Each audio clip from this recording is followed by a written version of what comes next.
Views and opinions expressed in this production are those of the individual and do not necessarily reflect the official policy or position of Shooters Nation or our sponsors. Information provided on this show is not a replacement for legal counsel or professional training. Listener and viewer discretion is advised. This is especially true on live shows.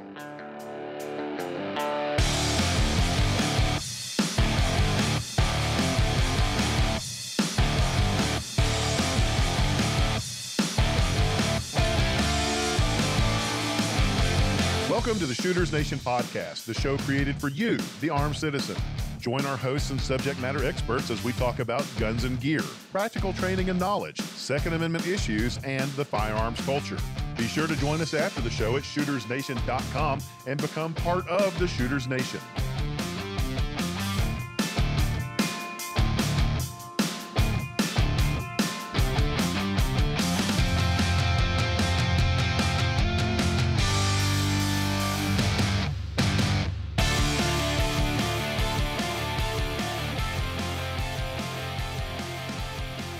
Hey everybody, welcome to the Shooters Nation podcast. What is the Shooters Nation? That's you. That's right. You are the Shooters Nation. And this is the only talk show on the internet that was designed specifically from the ground up, as far as we know, for you, the armed, everyday American citizen. If you like what you're hearing on the show, we hope you'll support us. And how can you do that? Glad you asked. First, you can subscribe to us on whichever app or channel you use to listen to the podcast. Second, if you want to throw some money at us, become a patron at patreon.com/shootersnation. And finally, if you just want to do it for free, and who doesn't like free, share us with your friends. Last but not least, we hope that you'll connect with us after the show. The hub for all things Shooters Nation is shootersnation.com. That's where you'll find links to all of our social media and the full catalog of our shows, complete with supplemental information. This episode is made possible in part by U.S. Law Shield. At any given moment, situations of self-defense and emergencies can happen to anyone, and unfortunately, the justice system may not always be on your side.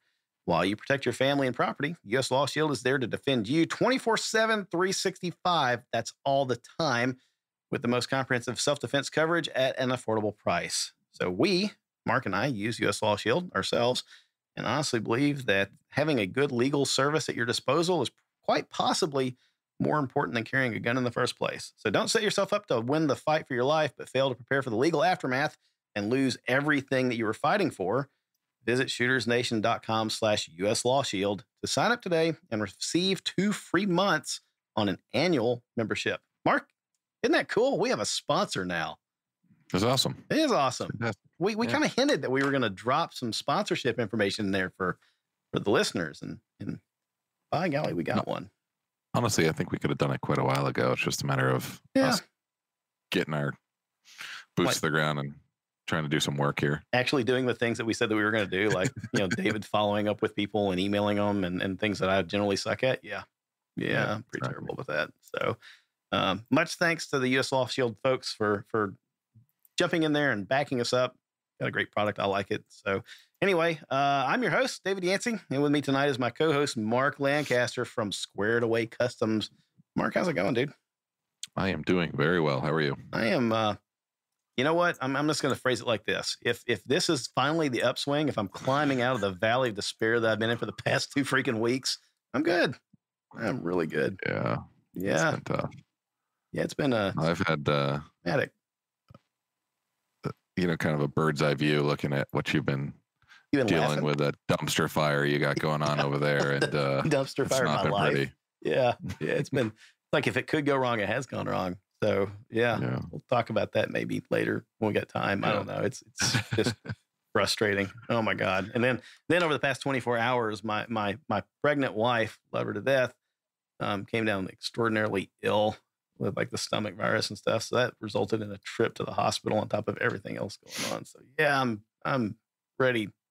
Really ready for it all to be over with. So I think this is good. We're finally back doing something that we like to do. We're recording an episode. We've had listeners email and IM and Facebook us and everything else saying, "What the hell, guys? Where's the next episode?" And sorry.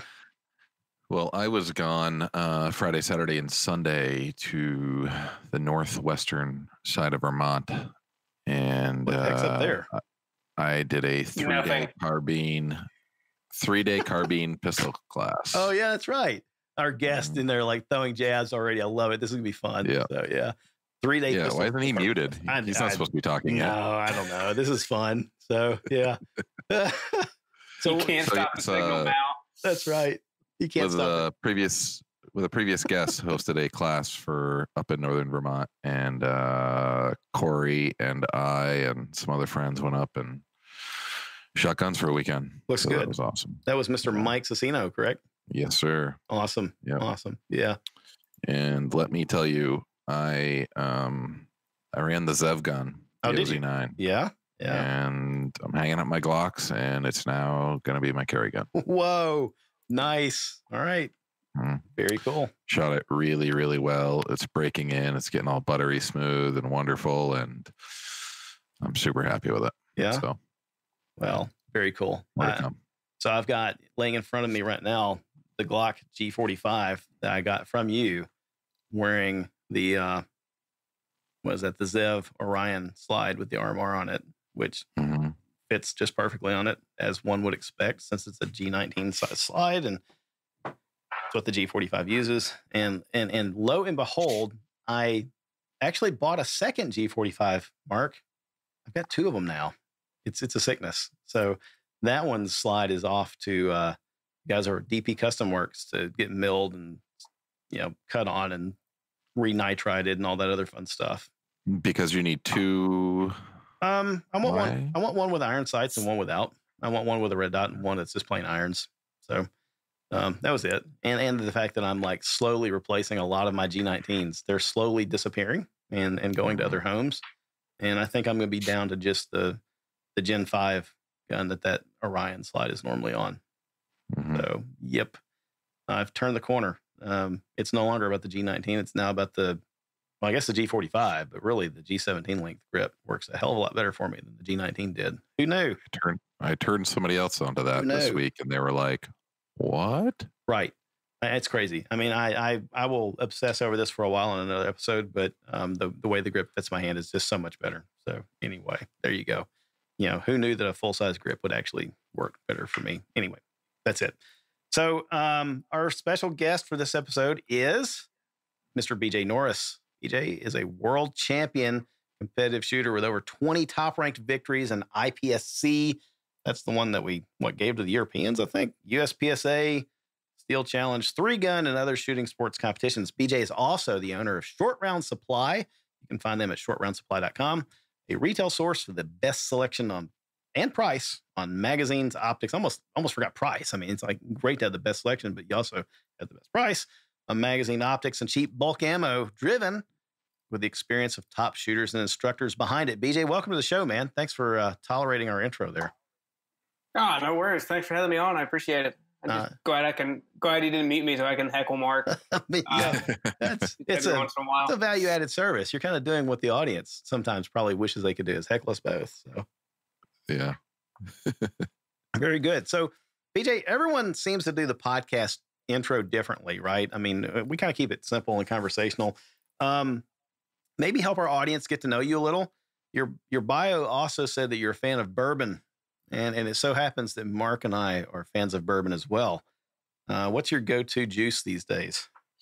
Usually Basil Hayden's. Is it kind of the go-to? Yeah. So, yeah, I agree. I mean, I haven't I haven't really been much into bourbon lately, or really anything. Mainly because since I wrote that bio, I've now had to stay up working on web development projects late at night, and that doesn't leave much time for drinking because you don't want to deal with developers and drink, even though dealing with developers will want to make you drink. Correct. I was going to say, I think that actually does work well. Yeah, I work with those kind of people all the time. So, yeah. Yeah, so there is that. But yeah, Basil is kind of my go-to. Blanton's, it has been a good month.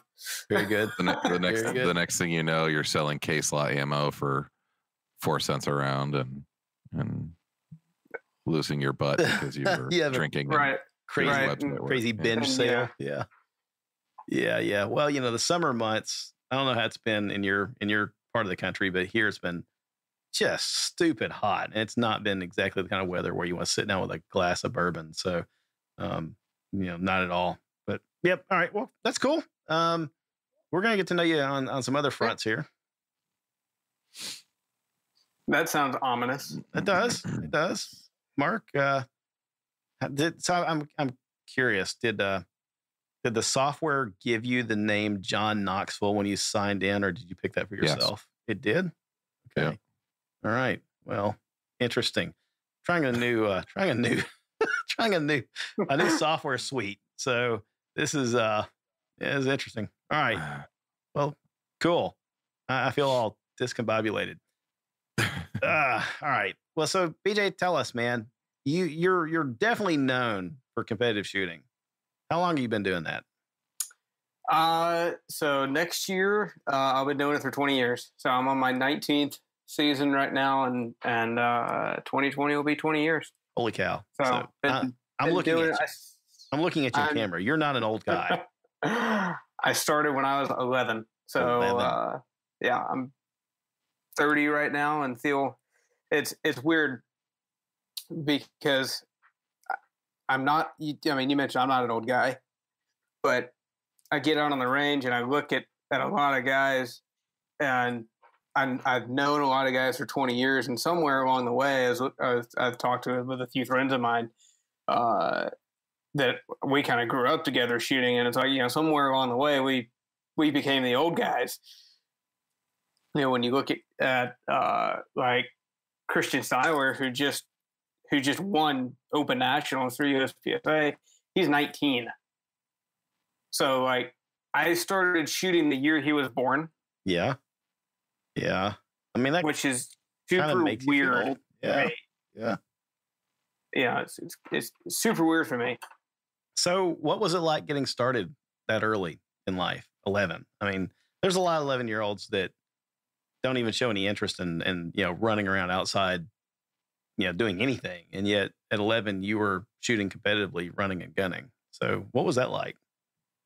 Yeah, well, I mean, it's kind of the interesting story. I didn't necessarily grow up with guns in the classical sense of, my dad was super into it, and it was always like this constant in our lives. Yeah. When I guess I was probably like 10 or something like that, is when we moved we were living right outside of DC in Fairfax, and then we moved out into the Shenandoah Valley onto some land, so we had a place to shoot. So we started shooting just some shotguns out in the pasture with the little hand thrower clay things. Yeah.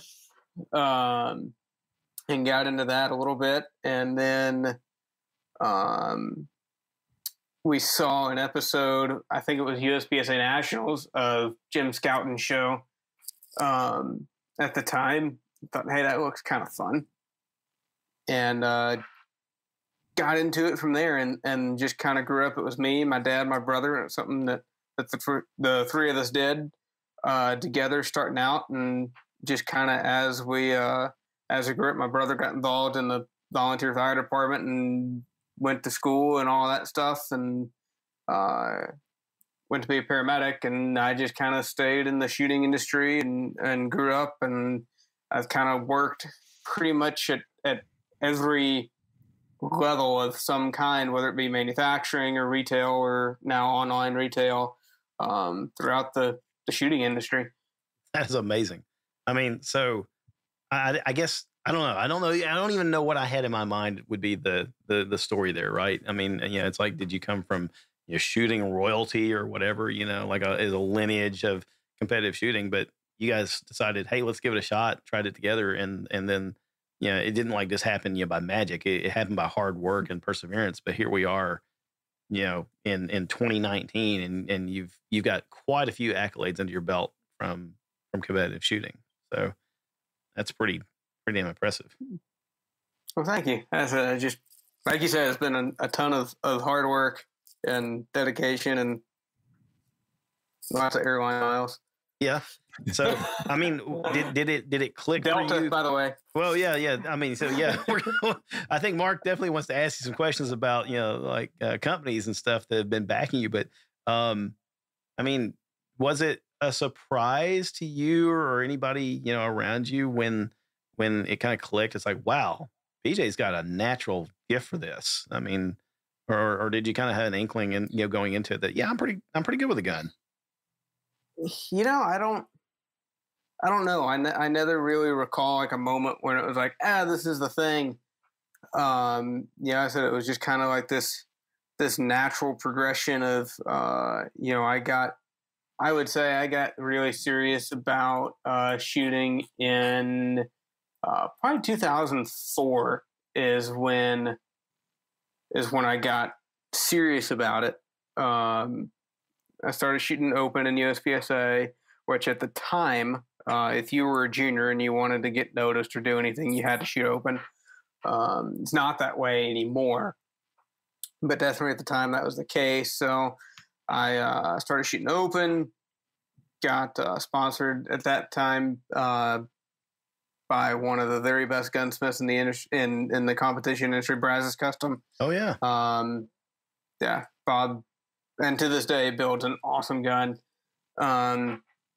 Got sponsored by him, and then 2005, my dad actually like semi-retired for about a year, and I think that year, I guess I was 16 at that point. I think that year I shot like 20 major matches. That was the year I shot my third steel challenge. We went to Ecuador for the IPSC World Shoot. I mean, I went no kidding all over that year. And then, from there, shortly after that, we moved to Texas. I guess that was the year we moved to Texas. And then I was actually able to intern or apprentice with Bob at Brazos a little bit. And then, the number of companies that have supported me, since then through Hogue, of course, Wilson Combat for the past 5 years, I've been with them. The number of companies that has supported me since is incredible. And it's just kind of, as it's been this natural progression. I helped open a large indoor range in San Antonio back in 2011, I think it was. I went and helped them set up their training program and worked for them for about 6 months, helping them get off the ground. And now they have the second location up in the ritzy part of San Antonio. It's just been a life spent and grown into the industry. Does it surprise you when you look back on it, where it's led you? Oh yeah. It's weird to think that, just kind of, picking up a pistol one day, my dad borrowed it from a coworker of his. It was, I don't know exactly what it was because at that point I wasn't into it enough to know. I know it was a third generation Smith Auto. Okay. And maybe that's why I like my 5906 so much. Yeah. Because that was the very first pistol I ever shot. It had to be either a 5906 or a 915 or something like that. Now I've got a 5906, and I've wanted to pick up one of the 5-inch 5906 for those right unicorns. No, those are super geeky guns. Yeah, we've talked about this before. I'm a fan of the third gen Smiths. They don't get a lot of love for some reason, and to people, except among the people that have owned them or discover them and then see why they're so darn good. But all right, yeah. Well, they're incredibly mechanically complex at an armor level. Yeah, like field stripping, they're the same as anything else. Right. You punch the slide stop out and you pull the slide off and you take the spring out, and Yeah. But once you get past that, they're actually incredibly complex. They're difficult to work on because I worked on mine quite a bit because I shot it in Bianchi Cup. But in my opinion, they're still the best auto pistols that Smith has ever made. I would agree with you. Yeah, I absolutely agree with you. I wish they would bring the 3913 back. That was one of my first Smith & Wesson. I got one of those. Oh, do you really? Yeah, I'm the Ladysmith. I've got a 3913 Ladysmith. Yeah.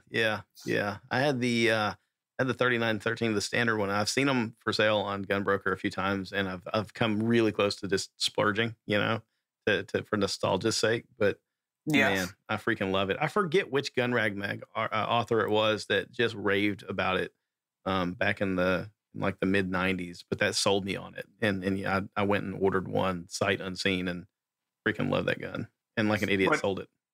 what I really want to get for no good reason, that's for sure, is a 1076.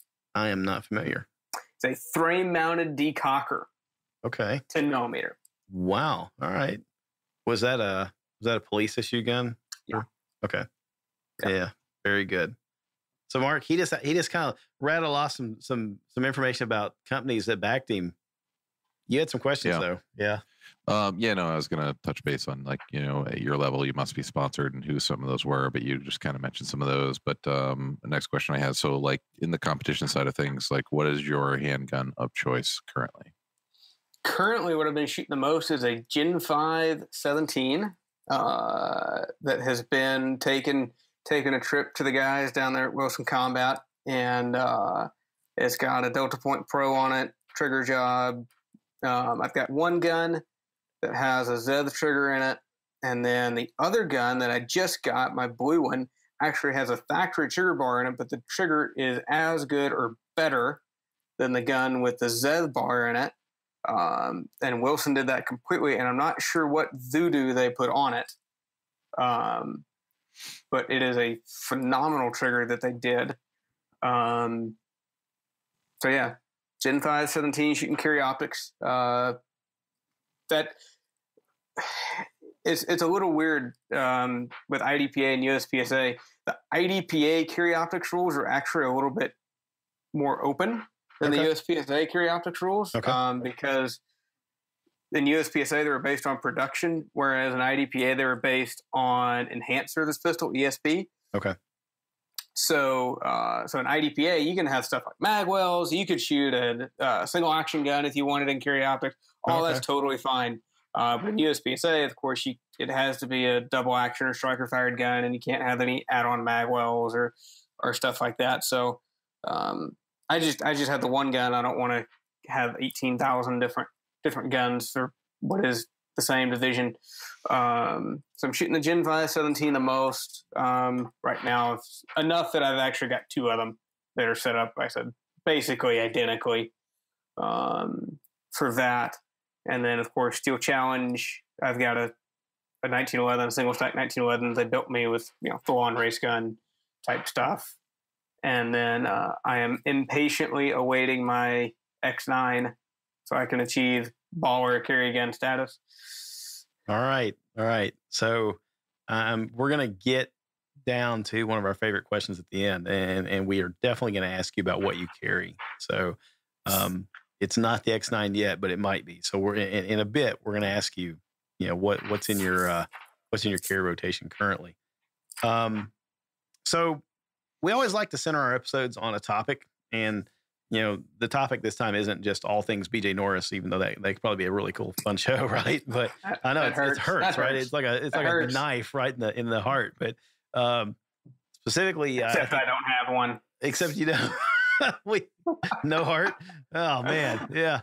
Well, so the three of us, I guess we kind of thought it would be cool to talk about the use of red dot sights on handguns, and I think what I'd really like to do is talk about that from the perspective of not only a competitive shooter, but also from the practical side, and the use of red dots or holographic sights by armed civilians and law enforcement alike. I don't think that you're law enforcement, but I think we could kind of draw some conclusions about how it might benefit them in the conversation, and we'll try to do that a little bit.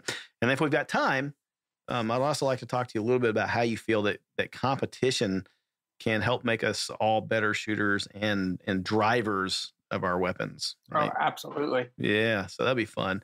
And we're gonna even get in there and we're gonna tip over some sacred cows maybe. So on the subject, I'll kick them over. Kick them over. Yeah. All right. So on the subject of red dot sights, how long have you been running red dot optics on handguns, either in competition or general carry? And maybe which one came first? I've been running red dots on my competition guns since 2004. Is when I seriously started shooting red dots on competition guns. Okay. And of course, at that time it was a frame-mounted, full-on race gun, compensated. Because there wasn't really, especially back then, there wasn't really an option for an optic that would hold up on the slide. Yeah. I mean, especially at major power factor, and even now they're kind of dicey at major power factor. Which, if you're not sure what major power factor is, in USPSA, there's essentially 2 power levels for the number of points you score on target. So there's the center scoring zone, the A zone is worth the same no matter what, but then the outlying zones, if you're shooting minor power factor, are worth less points than if you're shooting major power factor. And in the open division, pretty much, I mean, if you're competitive, you're shooting major power factor. So carry optics, nothing like that existed back then. So if you were shooting a red dot, you were shooting open, and if you had any semblance of wanting to be competitive, you shot major power factor. No kidding. So at that time it was 38 super comp.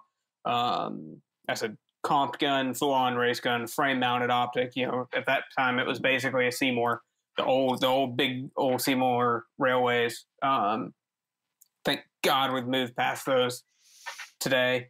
So I've been doing it, I guess.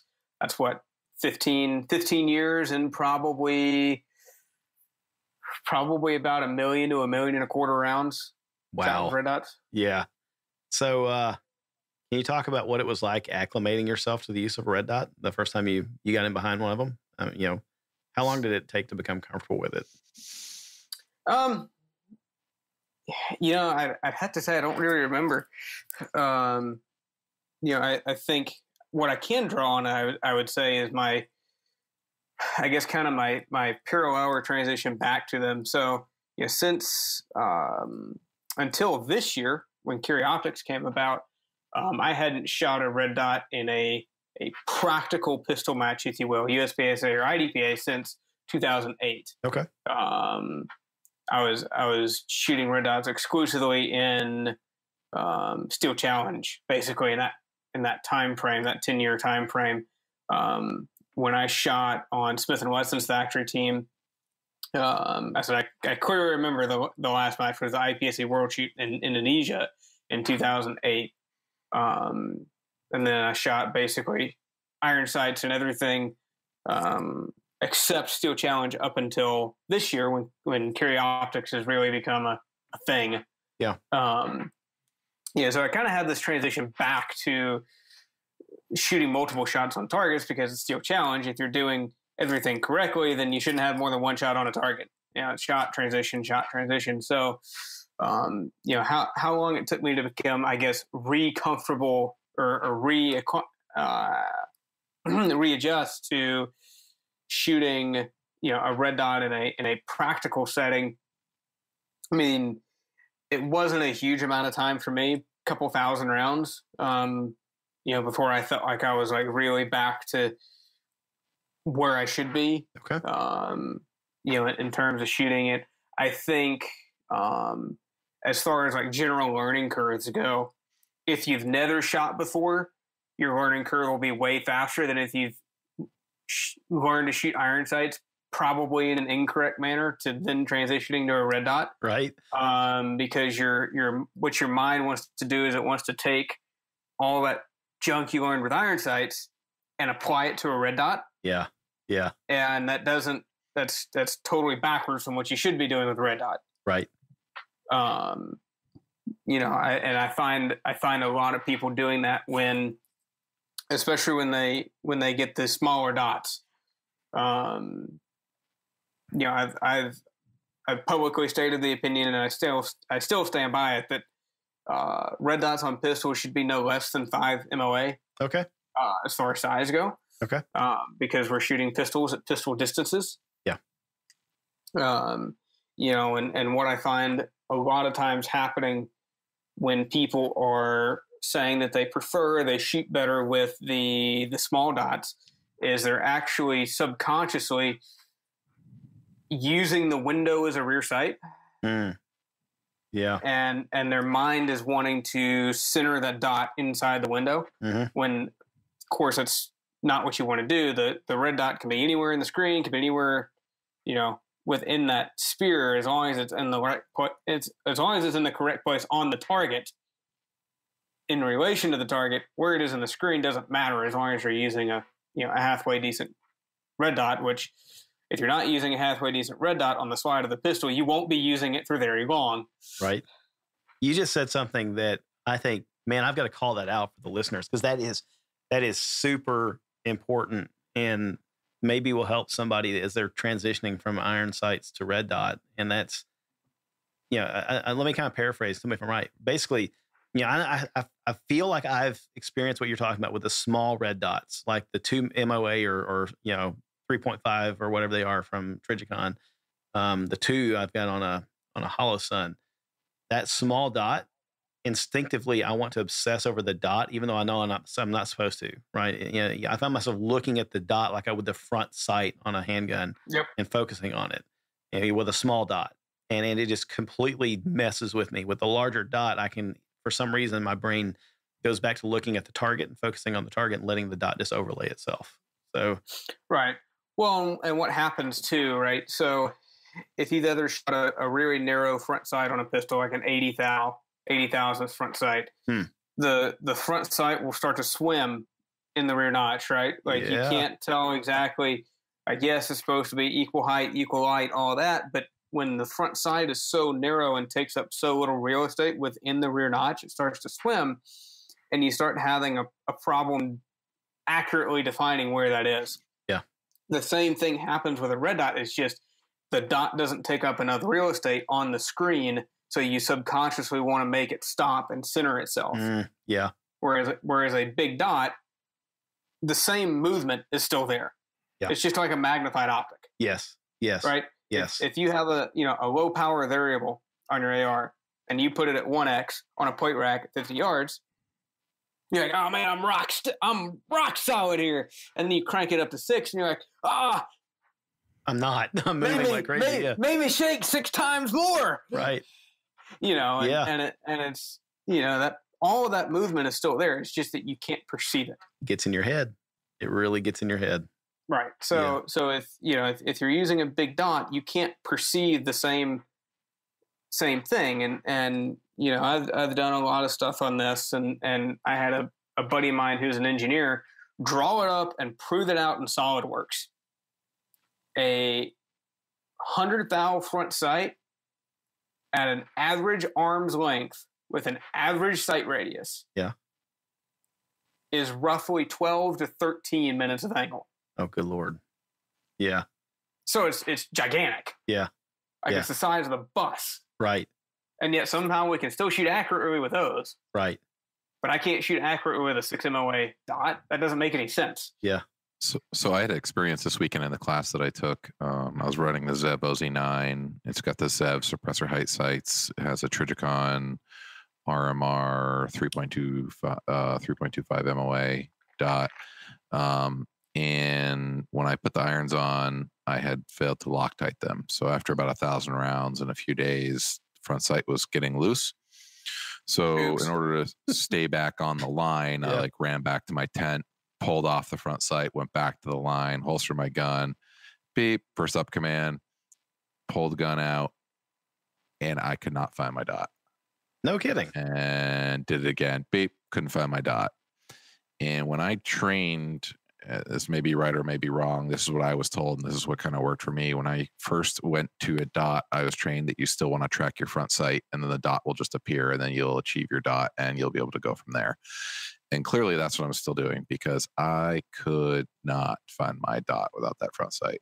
I went back during break, put my front sight post on, Loctited it on, and was good to go to the rest of the class. So I wanted to touch base on that a little bit, and kind of question to you is, like, for instance, on your Wilson Combat Glock 17 with a dot, are you running suppressor height irons so that you can achieve somewhat of a witness if you needed to?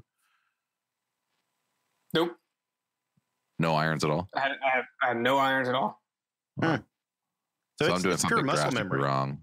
I mean, for BJ, it's for you. It's muscle memory. You've there's no such thing as muscle memory. Okay. All right. Tell me about that. There's only trained skills. Okay. Your mind will drive your body to do what it's supposed to do. So yeah, Mark, what's happening and what's without seeing you draw the gun or anything like that, what's probably happening is you've got the gun kicked. You've got your wrist kicked way up. And this is very common with iron sights, by the way. Most people just don't realize they're doing it. And that's why everybody says dots are harder to find and slow at close range, because you can cheat with an iron sight because you've got a 3-plane sighting system where all 3 planes have to be lined up. Whereas with a dot, you have a single plane sighting system. So you probably got your wrist porpoised up like that. And as you come in, you're just lowering the front sight into the notch. So you got the front sight coming right down into it, as opposed to presenting the gun straight to the target and being in line with the target from the beginning. So, yeah, I would say take the sights off the gun and dry fire, 5-10 minutes a night for a week, and you'll have it. My presentation, I mean, this is a concealment class, so I was coming out of an appendix carry holster, coming to a thumb pectoral index, pressing out, straight onto the target. And when I'm pressing, that's when I'm picking up my front sight, and just like naturally, that's just like bang. And then like it's subconsciously happening too, because I'm never thinking like I need to watch my front sight. I need to watch my front sight. But when it wasn't there, that's when I was just like the wheels came off. And there's no doubt about it that with my dot, I'm faster. I am faster with my dot. But it seems once you get rid of the training, once you get rid of the training wheels, you'll be even faster. Yeah, makes sense. I should because right now you're using your iron sights as training wheels. Yeah, I suspect that's probably what most people encounter just switching to a red dot in general, is that there's a little bit of a learning curve and a hump, and it feels kind of like going back to square one, especially if they've been shooting irons for a while. They feel like they've taken a giant step back and they're not proficient anymore. Maybe it's discouraging, right? But once you get past that hump, for me at least, the red dot was a hell of a lot better and faster than irons. I mean, what about you, BJ? Was it worth the hassle to relearn and go back to, running a red dot in like the practical pistol competition, or what can you say about that? There's no doubt. Okay, there's no doubt. Red dots are the future. Yeah. If you deny it, you're kind of like a flat earther. Right. Well, so you know what? It's crazy. I heard somebody say this, and it may have been Scott Jedlinski, or hell, it may have been you on his show. I don't know. Somebody said this, right? But somebody was saying, "What does he know?" Right, but what does he know anyway, right? Modern Samurai Project, folks. If you've not looked him up, but the thing was, I heard somebody say, and I may be misattributing it to Scott, but somebody was talking about the fact that human beings have been target focused. From the beginning of time, when we first picked up a spear and threw it at an animal, we were looking at the animal, not the spear in our hands, not the tip of the spear. We were looking at the animal, and then we complicated it with a front sight, rear sight, sight alignment type thing, and we've been doing that for 100+ years, and then now we're going back to this single point of focus, the target focus, and it seems weird, but honestly, it's probably the most natural thing that human beings have been doing since the beginning of time. Absolutely. I mean, it took us 150 years to, outsmart ourselves essentially. Yeah. Of course there's technology aspects limited to it where we, didn't have technology to in effective other means to sight firearms. But I mean, it's absolutely right in that, since the beginning of time, any time that we have had a weapon other than firearms, when you get down to it, and modern bows, we've been everything has been a target focused, and I mean, if you look at the the historical archery, I mean those bows didn't have sights, right? Everything's going to be target focused. So red dots bring that back. And as I said, there is absolutely no doubt that in my opinion, within 5 years, iron sights will basically be a thing of the past. That's a good prediction. Yeah. Because I mean, honestly, red dots started out as a pistol sighting system. Yeah. If you look at the history of the aim points, and I don't know if you've ever seen the picture of Brian Enos with a tiny little soda straw aim point. It was like a 20 millimeter tube. It was huge. Yeah, it's like a Pringles can landed on top of his gun. Oh no! It was huge, but the actual glass was only like 20 millimeters. Right. I mean, it was like one of the old Civil War scopes. Yeah. It was awesome. I'll try and find a picture of it. I think it was in his book. But then of course, there's the the Tasco beer cans, and then all this stuff. But pistol, or as it originally, all the stuff was pistol mounted, but it wasn't until recently that there was the technology to effectively mount it on pistols without it becoming an undue burden. Gotcha. Of what a pistol's primarily intended purpose is, which is concealment and ease of carry. Right. Right. If I bolt, a frame-mounted optic onto a gun, it starts to defeat the overriding purpose of the pistol. Yeah, agreed. Unless except for competition, right? I mean, so right, except for competition, where who cares? But in a defensive or duty type use, I said when you up until the past 5 years is when things really started to become reliable enough. Right. You had Delta Point Pro come out, and you had the Type 2 RMRs. Those were kind of the first ones that were like, okay, these are actually good enough that we can use them. Yep. And then from there, I think it's just been, a trip. And I think within 5 years, I mean, how long did it take for iron sights to disappear off the rifles? Sure. Not very long. Not very long. Yeah. Yeah. They have the advantage that rifles aren't reciprocating, and they're the red dot's not subjected to the same G forces that a slide mounted red dot on a pistol is. But the technology maybe more though with recoil. Yeah. Well, true. Larger recoil. Yeah. Yeah. Yeah. Now we're not trying to do stupid stuff like use 40 or 357 SIG or stuff like that. We've evolved.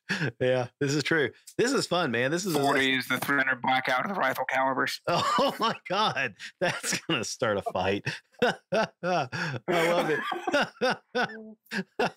Man. I've dealt with both on large scale manufacturing.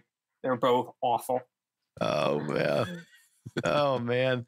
God, it's like the Ben Kenobi quote. I felt a great disturbance in the forces if a million of voices cried out all at once. That's what's happening right now. The 300 blackout crowd is just dying. Oh, man. Hey, you know what? If you want to shoot expensive, pointy 45 auto, go for it. It's free country. I've got one. I'll own it. I admit it. This was fun. This is the second time in 2 episodes that Brian Enos has been mentioned, and I wonder how many of our listeners were even aware of who Brian was, prior. So, if you don't know, please, for the love of God, go do some research, read about Brian, and get his book. It's pretty amazing. So, golly, so where were we?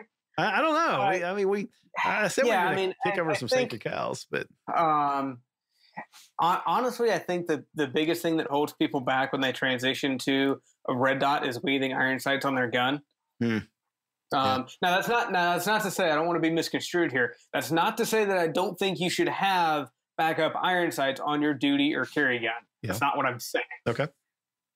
What I'm saying is that when you're in the learning process of how do I shoot a red dot? Yeah. How do I maximize the potential of a red dot sighting system? You shouldn't have iron sights on your gun. Do you have your buoys flipped up on your rifle as a normal standard course? No. Good point. Good point. Yeah. They're flipped down and out of the way because you don't need them. Yeah, no, that's a very good point. So they're backup sights. Yeah, you're getting right into my next question, which was knowing what you know now, and since hindsight is cruel like this, are there any tips or tricks you'd give for adapting to the use of a red dot or becoming more proficient with them quickly? And then so get rid of the iron sights, get rid of the training wheels. Sounds like it's number one. get rid of the iron sights. Yeah. I mean, that's not to say that you shouldn't have them on your gun in a duty or carry situation. That's, I still think they are a necessary thing for duty and carry guns. Yeah. But when you are learning to maximize and learning how to use a red dot as a red dot, not as an enhanced iron sight system, you should absolutely not be afraid to take, at the very least, the front sight off your gun. So I said that experience that you had, Mark, you don't have, because believe me, I've seen front sights fall off the gun. Heck, Ben Steger at Nationals a couple weeks ago or a week ago or whatever had sights break off his gun. Like this notion that iron sights don't break is totally false. Yeah. Did that slow him down? Well, I don't know that it slowed him down so much as it certainly hurt his accuracy. Okay. Gotcha. Yeah, and of course, Wasn't that so? Was he running? Was he running red dot or? No. He was shooting limited. So okay. I mean, yeah. Yeah. So, that would slow you down, I guess. Yeah. Yeah. yeah. That would hurt. Yeah. Does it slow you down when the wheel falls off the car? Yeah, and he switched to a backup gun or fixed the gun or whatever after that stage. But it's just in the moment, obviously. That's a problem. Yep. But yeah, I mean I said the notion that iron sights don't break or they're invaluable is just totally wrong. I've had iron sights break. Most everybody I know that uses their guns on a regular basis has had iron sights fail in some manner. Yeah. Whether it's you hit it on a barricade and it shears off, your front sight shears off. I've seen that happen a lot. I've seen the Bomars, the old Bomar adjustables. I've seen those screws break. You used to carry a box of those things around. The little pins. I mean, everything can break. I mean, yes, it's hard to break a set of fixed iron sights, but it's definitely possible. Yeah, definitely. Especially as more and more people go to. I mean, I was about to say something, but honestly, I've seen probably about the same failure rate of the dovetail front sights versus the screw-in Glock style. Oh wow! Screws snap off. Front sight snap off the dovetails. I mean, it doesn't matter if stuff breaks. Yeah, it does. I mean, that's just what happens. Speaking of breaking, if you were to pick one dot, make and model for CCW based on reliability, durability, and trust your life with it, what make and model would it be? That's a tough question. Probably at this point, I would still pick an RMR.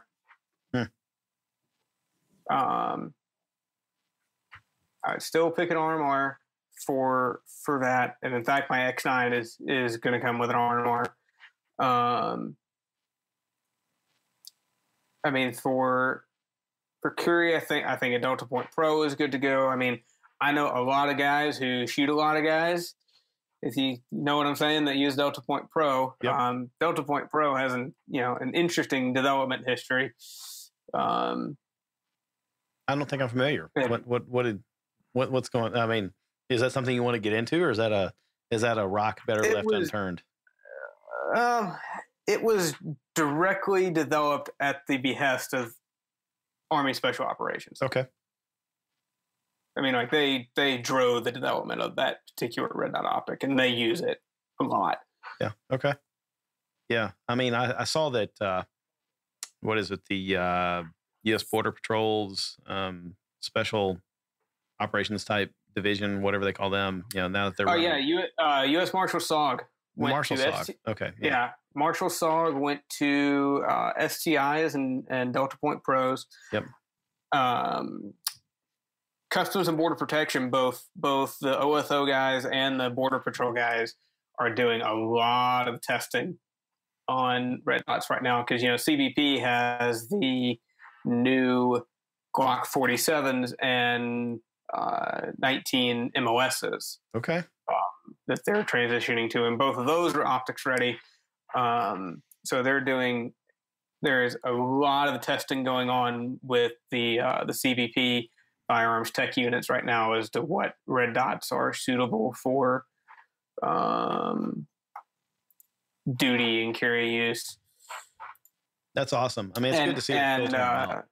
Yeah, and from what I've heard, one of the ones that performed very admirably is one of the leading optics that they tested was the Holosun, the 507. Yeah.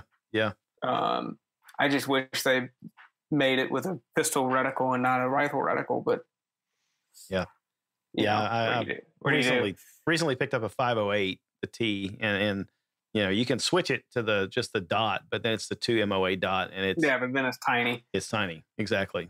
So I need a little loop to slip down in front of my glasses to make it work. The jeweler's loop, yeah, that's nice. Put a magnifier on the back of your gun. Why not? Yeah. But, it's not to see the target; it's to see the dot. Right.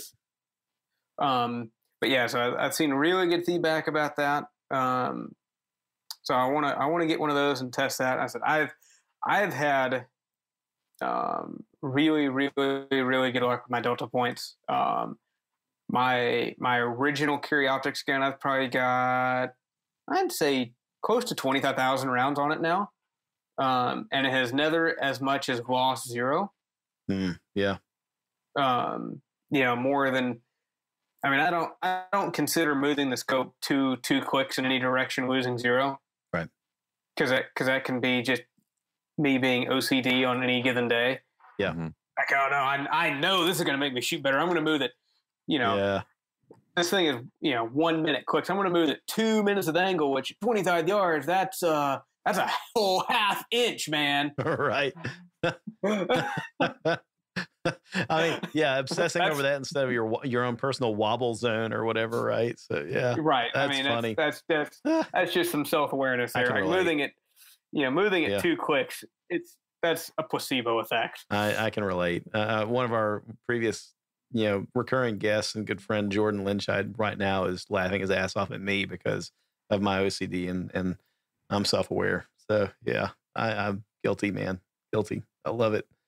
You have a spreadsheet for that, don't you? I do have a spreadsheet. Oh man. Yeah, absolutely. Golly, man. So, I mean, I think that the gap is closing on a lot of these different optics reliabilities, and we've talked about Aaron Cowan at Sage Dynamics, and he's famous for torturing the hell out of red dots and just subjecting them to far more abuse than most people ever will. And he goes out, he's on record saying, "Look, I'm doing stuff to this that you're likely never going to do," right? And he's just seeing what they'll hold up to. And so people may have chosen some favorites based off of tests like that, not necessarily that, but tests like it. But obviously there's a lot of people running the Delta Point with really good results, yourself included. And sometimes I kind of wonder if it's just not Ford versus Chevy, right? I mean, it's just what person, what somebody's used to and what they, kind of ascribe to. And that's the best. Yeah. Well, I think, I mean, obviously, Aaron does a lot of crush tests, which had their place, yep. In certain settings. I think definitely more in a law enforcement setting than necessarily a armed citizen concealed carry type setting. Mm-hmm. If nothing else, just because I've worn kit just enough. And also open gun belts, because open gun belts stick out everywhere. You just knock into freaking everything. Yeah. Like you whack your gear on stuff, without even trying. Yeah, you're not kind to it, right? I mean, you're not like, through no intention, right? You're just whacking your gun on walls and all sorts of crap all day long. Yeah. Whereas if you're carrying appendix, chances are you're not really knocking your gun into too much. There's a joke to be made there. Yeah. Well, I kind of look at it as, on the drop test, like, maybe a bit much, but at the same time, like, I feel like I should be able to drop it without it breaking. Yeah. Yeah, right? You know what I mean? And I think the only one that has legitimately passed the drop test is the RMR. The SRO, first drop, the Delta Point first drop, the SIG first drop. I mean, they're almost all of them first drop shattered glass. Yeah. And Well, I mean, to a degree, in the SRO's defense, it was never meant to be. No, 100%. No. You know, and I think that's probably the main reason he did it, because as soon as that thing popped, everybody was complaining and bitching and moaning because it's so big, it's so big, it's so big. It's like, this is not its home. Its home is not in your waistband. right? Its home is on your rig, on your hip. And I thought it'd be freaking great on a PCC, a pistol caliber carbine. I bet it was. I'll put one on my Angstead. You know what I mean? That would be a great optic for that thing. And I think that video's like main idea was like, listen guys, this is not a dude. I think actually in the video, I think he like stopped and repeated, this is not a duty carry optic. This is not a duty. He repeated himself like 8 times. But well, yeah, people are going to ignore that because they're going to hear what they want to hear, and you know, just and they need the latest trick, right? You know, and it's got to be on their gun. So absolutely right. But yeah, the Holosun, the 507C, that I think dropped on the 3rd, but it only cracked, and he's still running that dot. So that one has definitely impressed me. Yeah. Not just based on that review, but you know, and lots of you know, guys that I know that have got these things and are running them are happy with them, and the fact that he shattered it, broke it, he's still able to get, you know, a good sight picture, and the dot is still up and running, and it works off an RMR footprint. Brilliant. It's got solar to help with the battery backup. I think that's fantastic. So I'm probably going to be picking up a 508T. We just got them in stock, so probably going to be doing that to give those a test. Yeah, you know, I moved the 508T off of my Glock 19 and put it on the STI Stack P, and I think maybe that's the first time we've talked about that on the show. But you know, after I finished trouncing 1911s as being antiquated blasters that belong in a museum, I quickly pivoted and with no shame at all bought an STI 2011. Boy, the first time a Holosun's been put on an STI as well. Right. Yeah, maybe. I don't know. It's like you put the pores optic on an STI. I did, man. I totally put the pores optic on. It's like putting ketchup on a steak at a 5-star restaurant or something. So yeah, I put it on there. And I think it's just because the fact that the 2 MOA dot on that for some reason doesn't screw with me as bad as it did on the 19. I don't know. It's that and the fact that I'm not going to go placebo. It is placebo, and the non-placebo thing is I'm not going to go dropping a $2,500 gun on the concrete anytime soon. So I know it can withstand whatever minor abuse it gets on the Safe Queen. So that's a fun. So if you're to roll out before the wheels completely fall off this topic here, if you're rolling out a red dot for the first time, you've been an iron sight shooter, what would you say your 3 first tips are going to be for a new red dot shooter? Very good. Yeah, absolutely. Love that question. First 3 tips is number 1, buy a quality red dot. There is still a vastly disparaging level of reliability and quality within red dots. Yeah. You can, like you mentioned before, because rifle optics are fixed, you can get away with some stuff on rifles. And if you're a casual shooter, then you can get away with it.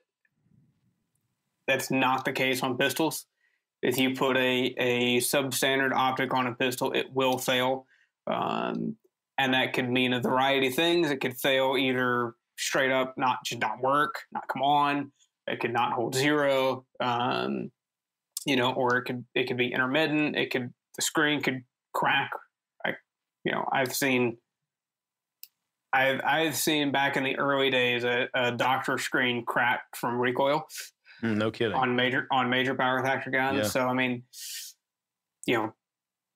a Holosun would be like the lowest amount of money I would spend on a dot. Right. So expect, if you're going to put it on a slide of the pistol, expect to spend $300, $400, $500 on a dot. Yeah. I know it sucks to pay as much for the dot as you did your gun. Sorry.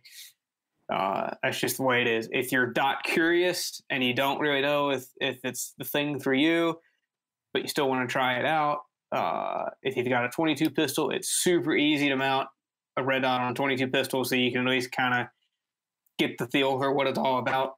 And I mean, there's definitely options that are $100-$150 or even sub $100. I think I've still got some Bushnell first strikes. They're like $75 or something. Yeah. And just to be clear real quick, you weren't assuming that our audience is dot curious, though, right? So we don't want to make any assumptions. Hey, I don't judge. Hey man, it's 2019. You can be whatever you want to be, right?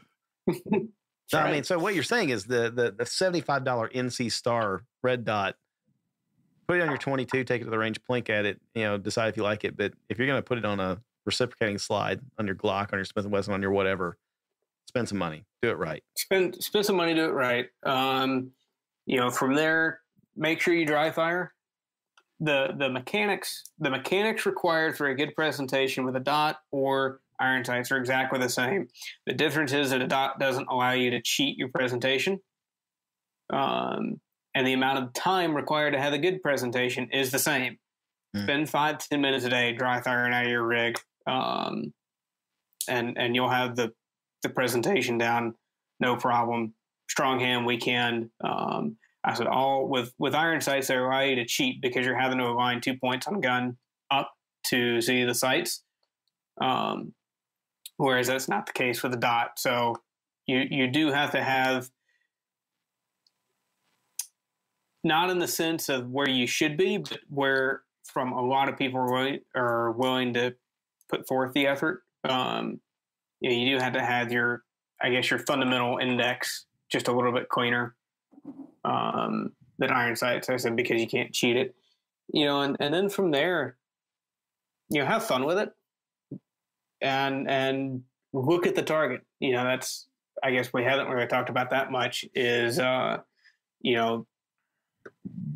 we touched on it, I guess, a little bit with the whole spear concept, but that is the single biggest benefit, to red dots, is you go from, everybody's familiar with your classic, front sight focus, rear sight blurry, target blurry, equal height, equal light, send it, right? I mean, that's, the most classical way of doing things. But where people fall down is they still want to focus on the dot. They still want to follow the dot, when what you should be doing is looking hard at the target, and the dot just kind of falls somewhere on the target. And what you've done with the red dot is, if you look at your classical 3 fundamentals, your sight alignment, your sight picture, and your trigger control, a red dot totally eliminates sight alignment. It's gone. Yeah. Now you only have trigger control and sight picture left. So as long as the dot is on an acceptable place on the target, you're good to go to send it. It doesn't matter, if you've got the gun cranked off a little bit to the side, as long as the dot is where it should be, then you're good to go. So don't be afraid to experiment. Don't be afraid to, push your own personal comfort zone of how quickly you feel comfortable shooting. Because what you'll find is that after that very first initial adjustment period, your mind is going to drive the gun to putting the dot on the target, and the dot does not have to stop for you to pull the trigger again and still have an accurate shot. Yeah. Yeah. I have heard someone say, and I've talked to people about this even in my local range, when they've kind of gotten curious, dot curious, and asked, hey, can I try your gun?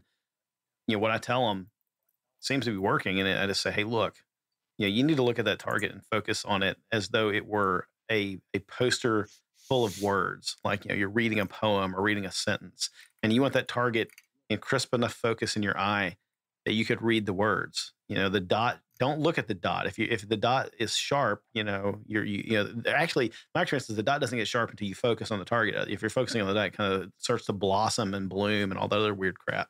Right. Yeah. Well, especially as you get into, dots have super weird stuff with astigmatism, right? If you have astigmatism, dots can do a variety of odd things. Yeah. And there's no, depending on your exact eyesight, there's no hard and fast things. Vortex put out a really good chart on their Facebook page with like different things that can happen to a red dot under astigmatism. Yeah. So you can go check that out. That's pretty. It's all sorts of different stuff can happen, and so it just kind of depends. I mean, it depends on your eyes. It depends on the coating on the glass. It depends on the exact emitter that people are using. I mean, there's so many different variables. As far as like dots being bloomed or starburst or weird stuff like that, and that's another place that I find bigger dots tend to be a little better. Is people have the tendency on the small dots to turn them up super bright to make up for some of the lack of size, and they tend to starburst, especially with compromised eyesight. Yeah, I'm lucky in that up close, I'm 20/15. My right eye at distance is about 20/20. My left eye is about 20/35. But I do have a little bit of astigmatism. It's not bad. In fact, my eye doctor asked, "How could you possibly tell you have eyesight problems?" Yeah. When you're testing like this, I'm like, well, I do a lot of stuff with my eyes. Right. Yeah. Yeah. Yeah. Because I remember like this, and this was years ago. I remember driving past like a billboard or something. And I remember sitting at a stoplight and looking up at the billboard and thinking, I know what that says because I drive past it every day. Yeah. But I can't read it. Right. I said, I went to the eye doctor like 2 days later, and we go through the whole thing, and she's like, I don't understand how you could tell. Yeah.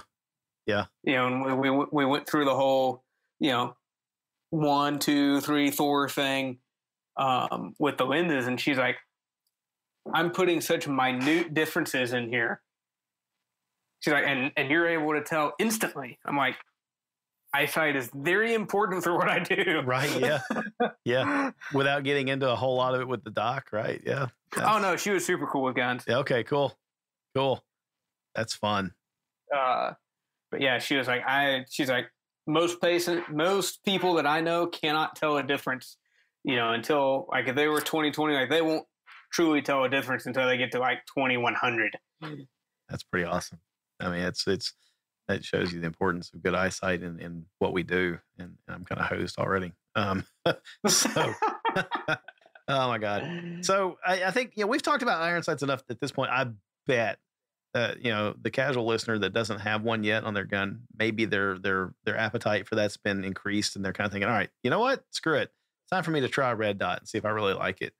BJ, what are your thoughts on investing in a custom milled slide for an RDS versus using a mass-produced handgun made to accommodate like a variety of optics? And I'm thinking like the Glock MOS or the FN or the Smith & Wesson cores or whatever.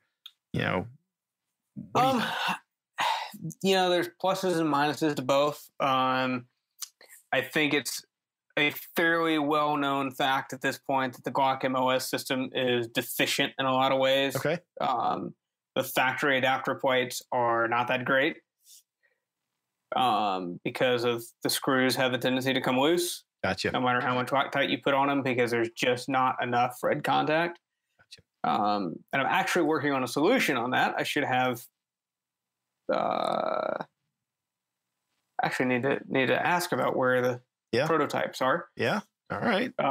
Very cool. There will be a new solution on the market for Glock MOS plates. Oh, very cool. So it's going to work with the MOS system. You're not going to. Oh yeah. It'll be a replacement for the MOS plate, right? So nice. Instead of using the factory plate, you'll buy this plate for whatever optic. It'll be for all optics. Very cool.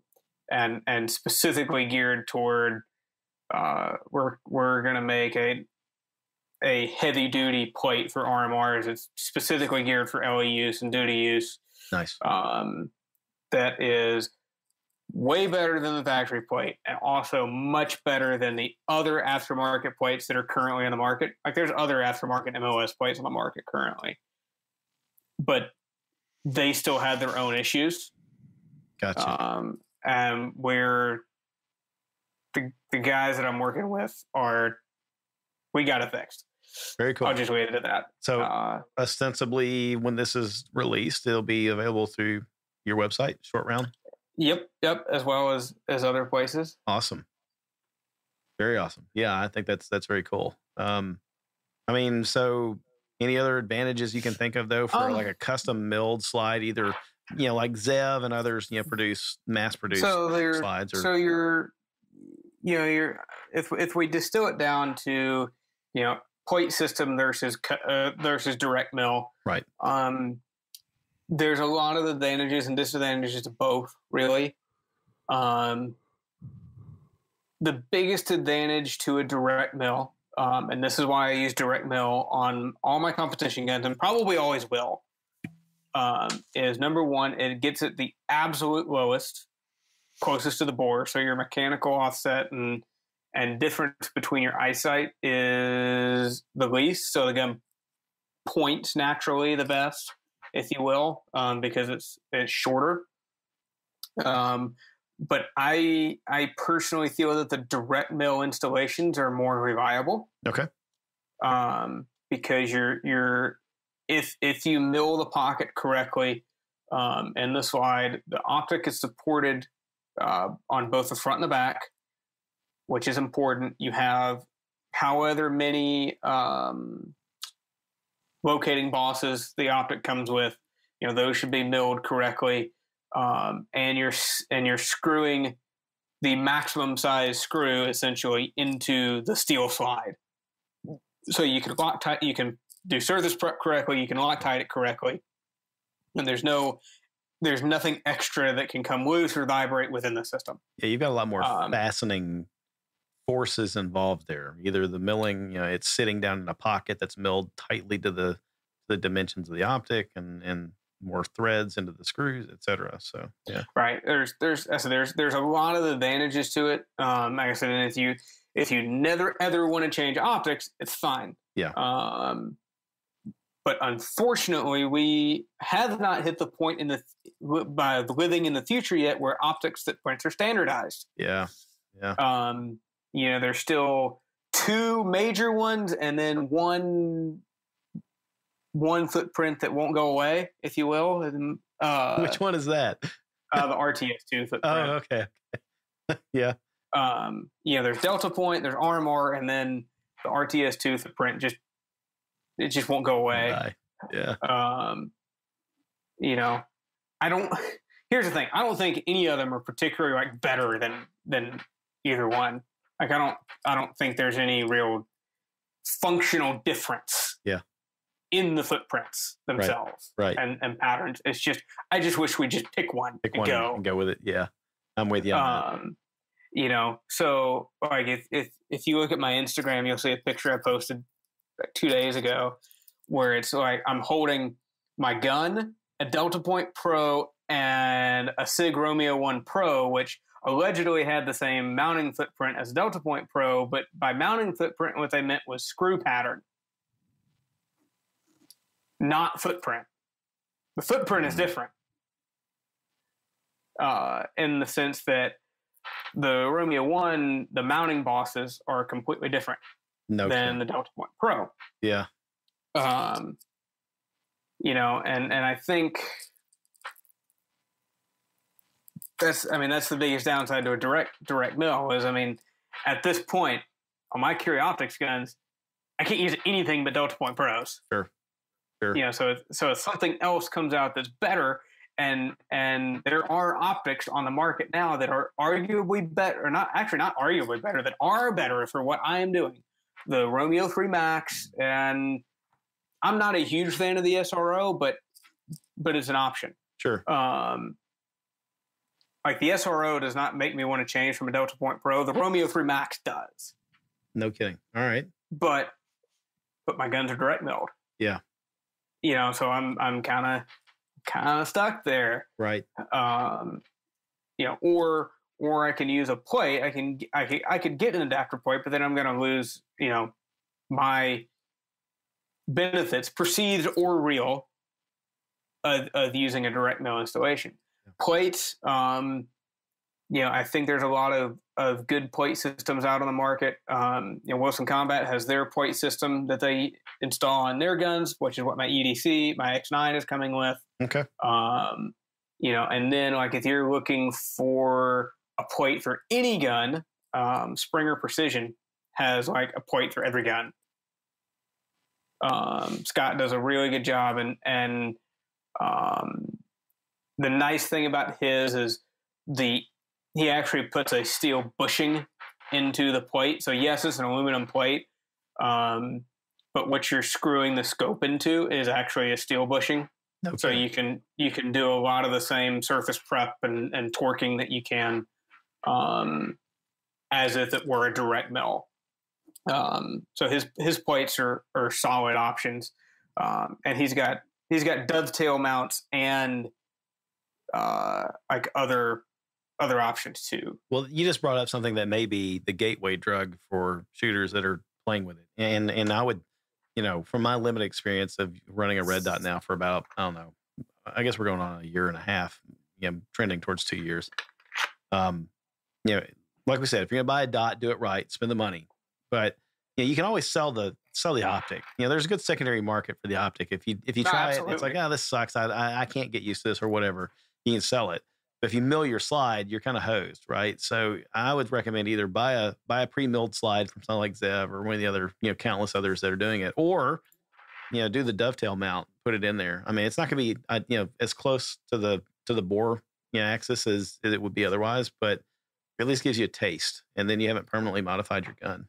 So, yeah, that's a really good thought. And honestly, I hadn't even really given a whole hell of a lot of consideration to dovetail mounts until you were talking about, that idea of trying it out. Try before you commit, right? Yeah, I mean, I wouldn't. In a lot of ways, I wouldn't look at a dovetail mount as like a true long-term solution, right? Because I want the scope down in the slide and protected a little bit more. Yeah. Than what a dovetail mount provides. But yeah, I mean it's super easy to knock your rear sight out, right, and throw a $45 plate on there. Yeah. Yeah. $45 or $55 mounting plate on there, and then you're like, okay, yeah, this thing is the shit. I'm ready to go. Yep. Then you can send your slide off and have it either milled for, you can have it direct milled for whatever scope you want, or there's, you can have it milled for various plate systems, whether it be the Wilson system. They're doing secondary installations of the True Zero or, whoever at that point. So. Yeah. No, that's very good advice. I would recommend don't skip on the optic, because if you like it, you're going to want to keep it. If you bought a crappy optic, nobody's going to buy that from you really on the secondary market. You just throw that money away. So, get the optic that you think you're going to want, and then try a temporary solution for mounting and see if you like it. So, yeah, that is awesome. I'll plug, just because I've had some personal experience with it now, the FN 509 MRD, and I guess the 509 Tactical maybe use the same plate, but it's a pretty beefy plate. Got a lot of material there for the threads of the screws to bite into, and they use a rubber O-ring beneath the plate to tension it, when you screw it down to the gun as well. So I've been pretty happy with it. The Glock Ammo plates I've seen are just too thin, and that's the problem, like you said, with not having enough thread or enough material for the threads to bite into. So yeah, it's just I don't understand why they did it the way they did. Yeah, I really don't. I guess it. Like a lot of things Glock does, it paves the way for others to come in behind them and do it better and, sell aftermarket. So yeah, I guess so. I guess. All right. So, gentlemen, how do you feel about switching gears and talking about competition itself? Not as much red dot. So, competition is amazing. Yeah, I've heard that you're pretty good at competition. So let's talk, I'm all right. Let's talk about that. I'm gonna fire this one off with a fun quote. So everybody's probably heard it by now if you've spent any time on the interwebs. Competition's gonna get you killed in the streets. What's the first thing that comes to your mind when somebody says that, BJ? Then why does CAG shoot competition? Oh my God! Right? Combat Applications Group. Yeah. Yeah. They don't know anything about shooting. I was saying, if you're not familiar with what the term CAG means, CAG is Combat Applications Group or Delta Force. Yeah. Those guys, I know some of them personally. They don't know anything about shooting. What do those guys know about Not shooting? a thing. I know guys that shoot 3-gun. I know guys that shoot Challenge. I know guys that shoot USPSA. So, if competition will get you killed, then why would the guys who are the preeminent door kickers shoot it? And the reason is how do you blend the two together? And I actually had a extensive discussion about this with one of the guys not very long ago. Yeah. Because we were talking about the aspects of blending what he does versus competition. And the mindset differences, right? Because we were talking about how, like, if he shoots a no shoot in training, his career is over. No doubt. That's how serious they are about it. If they have an AD or they shoot a no shoot or stuff like that, I mean, they're like immediately told to pack their shit and go. Right. Like, this, Thanks do for not playing. pass go. Leave. Do not pass go. Do not collect $200. Just get out. Wow. No pressure.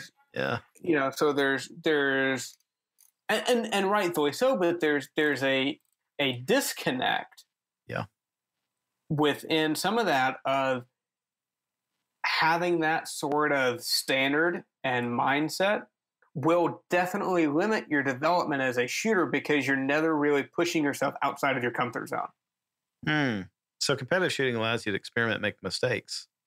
Absolutely, it does. Competitive shooting is a great test, and my opinion is that there's only two ways to test whether a technique works, and that is competition, the stress of competition, or the stress against an unwilling opponent. Good point. Yeah. Okay. I mean, if you look at martial arts as a whole, how do you test whether a technique works? Yeah, those are the two ways. You spar, you fight with each other. Right. You compete or you fight against an unwilling opponent. Yeah. So those are the two ways you can test it. Well, there's not many places that us as shooters can test our techniques against an unwilling opponent. True. Legally. Yeah, or just stress test the heck out of each other, right? So right. I mean, yes, there's force on force training, but most opportunities for force on force are very limited. True. Very true. Very limited, and honestly, tell me about it. And honestly, I wouldn't take a class from most of the people I see teaching force on force because I don't trust that outside of the few people that I know have proper safety stand in the civilian world. Yeah. The non-law enforcement world, I should say, not civilian, because cops are civilians too. But in the non-LE world, the number of people that have proper safety training for force on force training is very small. Yeah. Yeah. There's a lot can go wrong with that. And there's tons of things that can go wrong with it. Yeah. Absolutely. And if I'm taking a force on force class from somebody, I'm going to make sure that, I have done a lot of homework on them to understand what their particular safety standards are. Yeah. It just made the news not too long ago on social media. I forget what group it was, but somebody got shot in the neck with a sim and critically wounded them.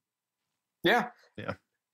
Yeah. There's that opportunity for sure. Cause you're actually, shooting each other with the sim guns.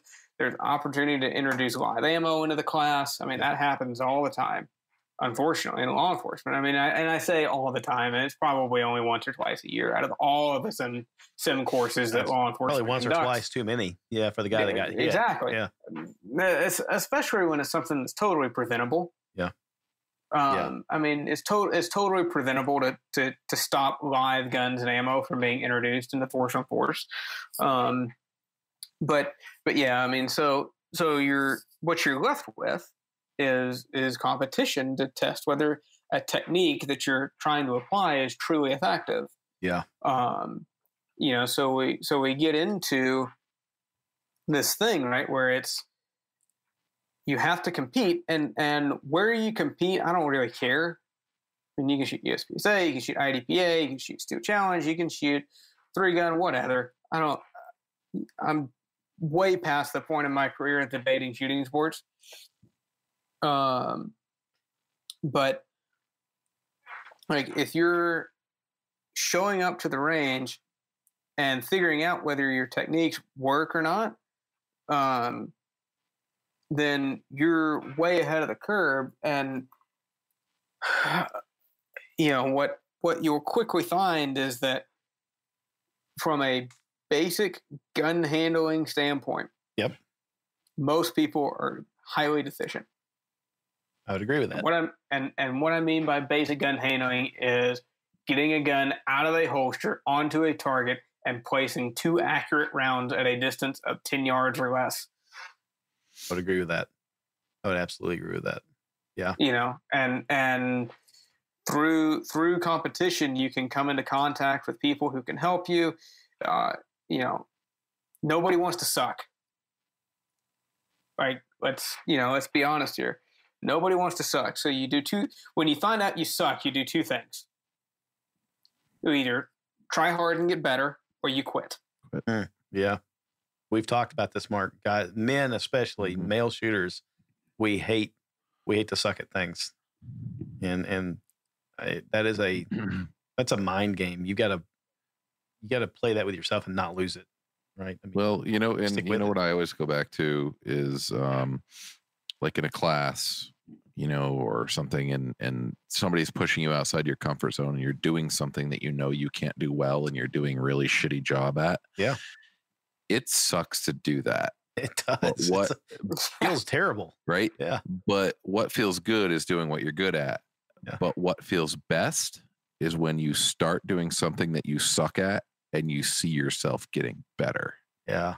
Because as long as you keep practicing it and you suck, like, the progression is quick. So you feel like you're improving very fast, right? Versus like me, like beep, draw, shot, reload, shot. Like, I'm not going to advance significantly after a day's worth of practice.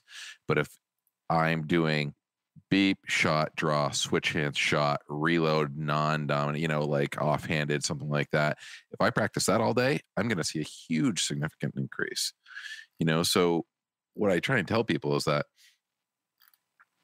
it may suck to do at first, but it's a really good feeling when you see yourself getting better by leaps and bounds after a day's worth of practice. Absolutely. We're all going to suck at something. I mean, the goal here is to suck less incrementally until the fact that you're pretty proficient with it. And then go find the next thing you suck at and conquer it too. So, yeah. I mean, BJ, there's probably a reason why top tier door kickers whose lives depend on the ability to put shots on target quickly and accurately come seek out competitive shooters for instruction and for, absolutely, improvement and things like that. Right. So this notion that's going to get you killed in the streets is crap. I mean, one of the preeminent instructors that CAG brings in is Robbie Latham. Yeah. I mean, they bring him in all the time. Yeah. Him and Jerry. Jerry Barnhart? No, Mitch White. Oh, okay. I mean, Barnhart does a lot of stuff with Soth too. That's kind of why he stopped shooting. Actually, he's been the smart one among us and said, no more of this life of crime competitively shooting for me. Yeah. I'm not gonna eat ramen noodles anymore. I'm gonna go make government money. I was thinking that I'd heard that Jerry Barnhart had gotten out of competition because of the fact that the government tied him up, right? I mean, they he's busy. Kept him real busy. Yeah. And now it's kind of like, nah. Yeah. I mean, there's just, So when you were saying that, shooting a no shoot in a drill, as a CAG guy or a Delta guy, that's a career ender. But so they can go shoot competition and push themselves past the point of failure and learn some things and try some things. That's not counted against them, right? They're not going. They may give each other some crap about that, but they're not going back to their day job and the chain of command's going, hey, yeah, I saw you hit a, you hit a no shoot. Pack your bags. No, that was their competition. So that's the mulligan for them. It's the laboratory for them to try things. Yeah, and those guys are. Here's the thing about special forces and what a lot of people mistake is what makes those guys incredible from a performance standpoint is their ability to learn. Right? It's not. Yes, there's tons of attributes that go along with the combination of things that make somebody that specific type of person, because it's a very specific type of individual that does that, right? Yeah. But all across Army Special Forces, and I use those guys because I've come into contact with Army Special Forces the most in my career. I've worked a little bit with some SEALs and SEAL instructors through not in their official capacity, but just doing some range stuff here and there, just fooling around type of stuff. Yeah. But those guys' ability to learn information is unparalleled and process quickly. Right. That's incredible. Yeah, that's a pretty neat trait. So yeah, I think overall the thing that competition is not beneficial is I don't want to say it's a myth perpetrated by people that are trying to sell you classes, or maybe it's a myth perpetrated by people that are just scared to go out and compete and see if they suck. Or a myth perpetrated by people who suck at competition and don't want to showcase it. Right. There's some of that goes on, but I think if you look at across the board, the people like you that you really want to take classes from, even on the tactical side. Yeah. If you look at Steve Fisher, Chuck Pressburg, and guys like that. Yeah. Like, they all shoot competitions. Steve is a big competition shooter. Yeah. You know? And he knows a thing or two about a thing or two. Right. Yeah. Pressburg as well. Yeah. Been there and done some stuff. Right. They've done bad things to worse people. Right. Right. So, it's just one of those things. Like I said, it goes back to that fundamental understanding of the martial art at any level. There's two ways to test it. Yeah. And competition is one of them. Right. Competition, unwilling opponent. Well, sometimes that unwilling opponent is you pushed to a different level of stress, and you start to see where you fall apart. Absolutely. Yeah. So as a competitive shooter, I would say on a professional basis, what is your training routine like? Not as good as it should be. Let me add to that. How important is dry fire to you? Is that part of your training routine? So I don't dry fire as much as I should, except when I'm getting ready for Steel Challenge. Okay. I need to start dry firing again quite a bit. Just with trying to build a business and everything else going on, dry fire is kind of taking a backseat, unfortunately. I can tell.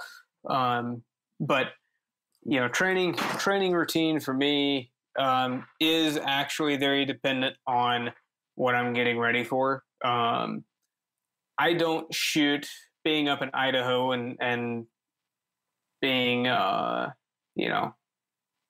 not as, I would say, competitively active as I once was.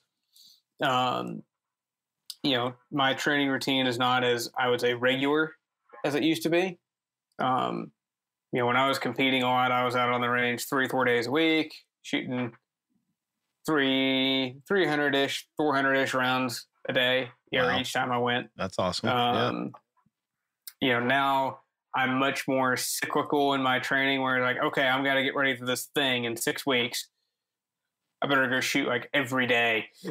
Yeah. For the next 6 weeks. and then do it all over again, which is not the best way to do it, by the way, in case you're listening thinking, I'm going to do this. This is great. No, it's not. It's not the best way to do it. So it's much more cyclical in nature in that sense, right? I just got done at USPSA Curie Optics Nationals. I've got IDPA World in about 3 weeks that I'm going to. And then like 2 weeks after that, I think, is Production Nationals for USPSA. And that one I've got to switch back to my Beretta. So that will be a quick transition back to a double action gun. No kidding. An iron-sighted double action gun as opposed to a striker-fired red dot gun. So that should be interesting. Yeah. So which Beretta are you using? I am using the 92G Brigadier Tactical from Wilson. Very awesome. So I've got to ask, you spent some time at Wilson Combat, didn't you? Or are you still with them? Okay. I have. Okay. I've been with Wilson 5 years. So it's kind of a funny story. When I met Bill, I knew Joyce a little bit from IDPA years past. Okay. I did. I was on one of their Tiger teams for some stuff and helped him out. So I knew Joyce a little bit, and then I actually bumped into Bill and Joyce at a trade show, and I was doing a lot of video work at the time, and I started talking to Bill and through all this stuff, and all of a sudden, next thing I know, and you hear all these stories about Bill, right? I mean, you hear all these stories about Bill and how he's gruff and blah blah blah blah blah. I hadn't heard that, but it seems unlikely. But okay, go ahead. Yeah, and I don't know if it was just like the crowd that I was in. Haters and I think that's kind of what it boils down to. But next thing I know, within 2 weeks of bumping into Bill at a trade show, I am staying with my wife and 4-month-old daughter in his spare bedroom at his ranch in Texas. Gotcha.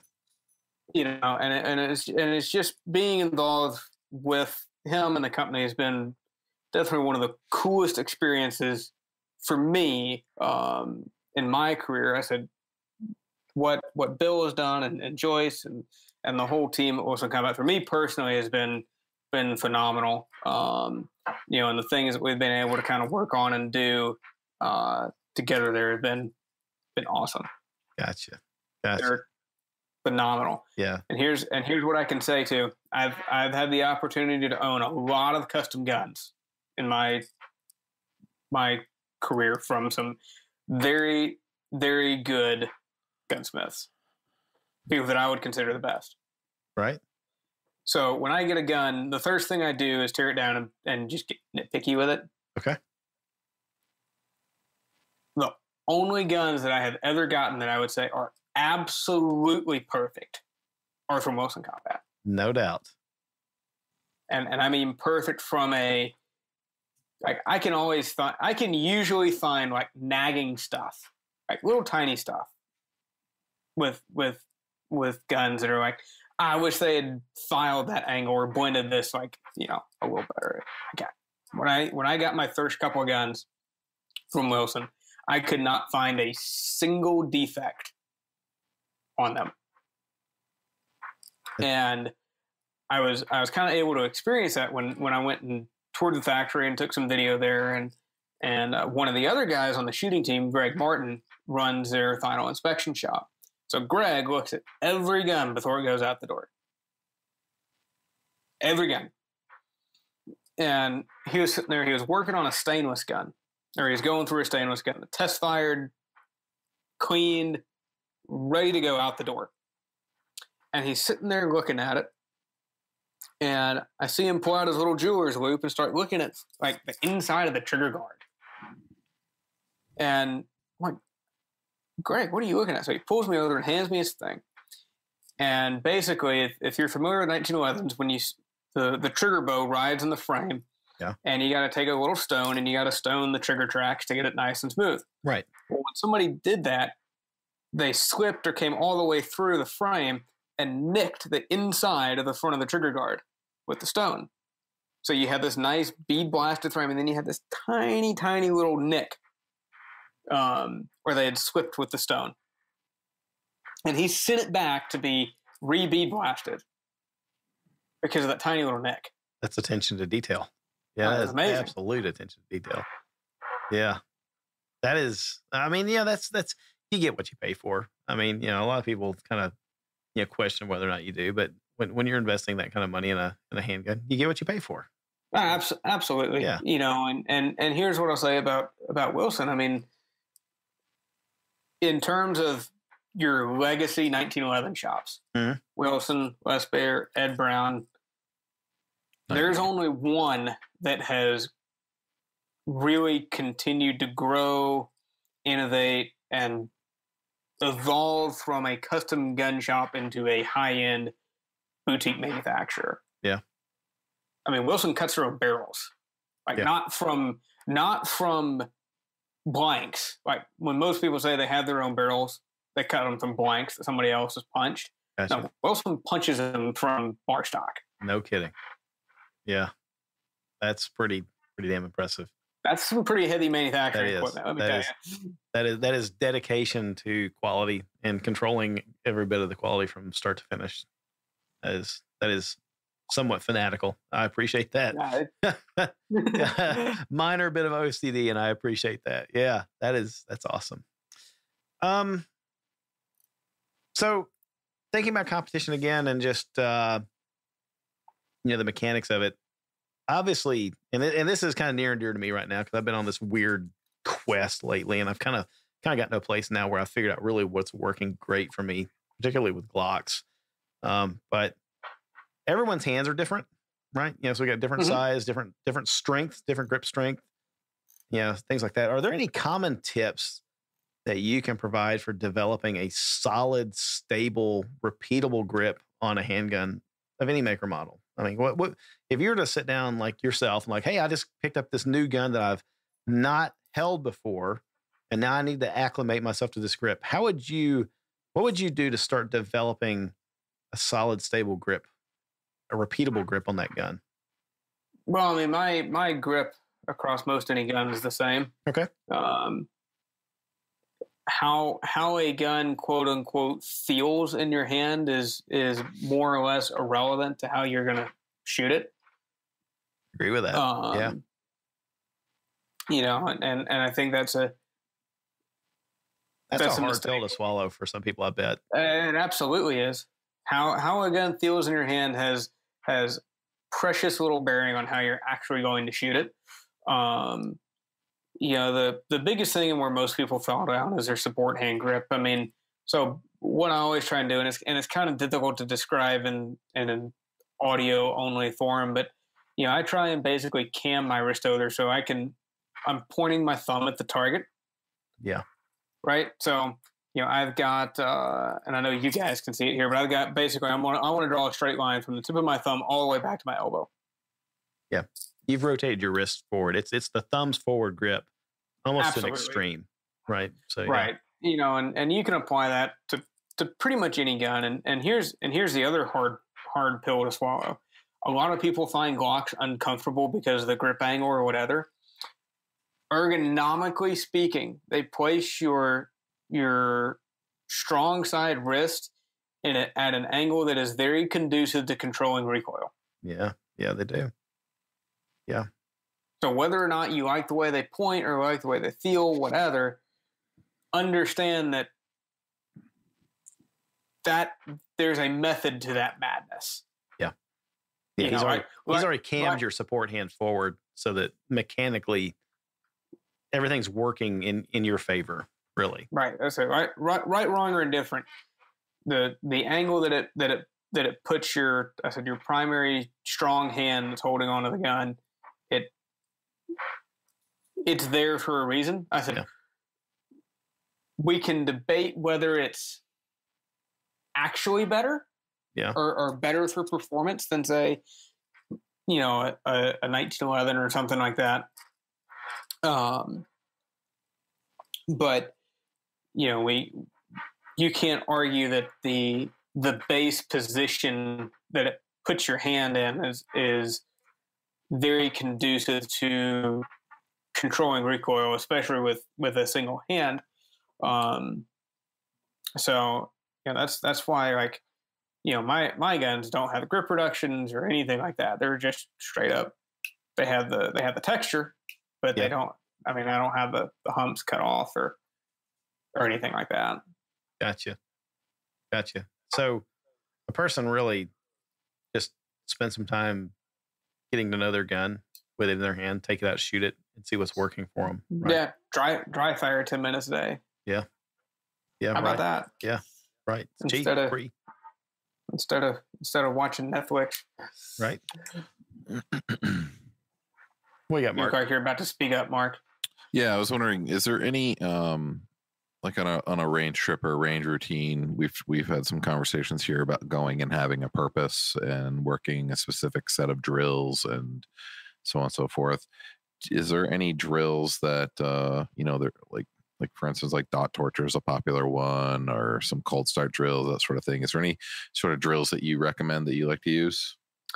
I've come up with a couple. I'm in the process. I'm trying to develop basically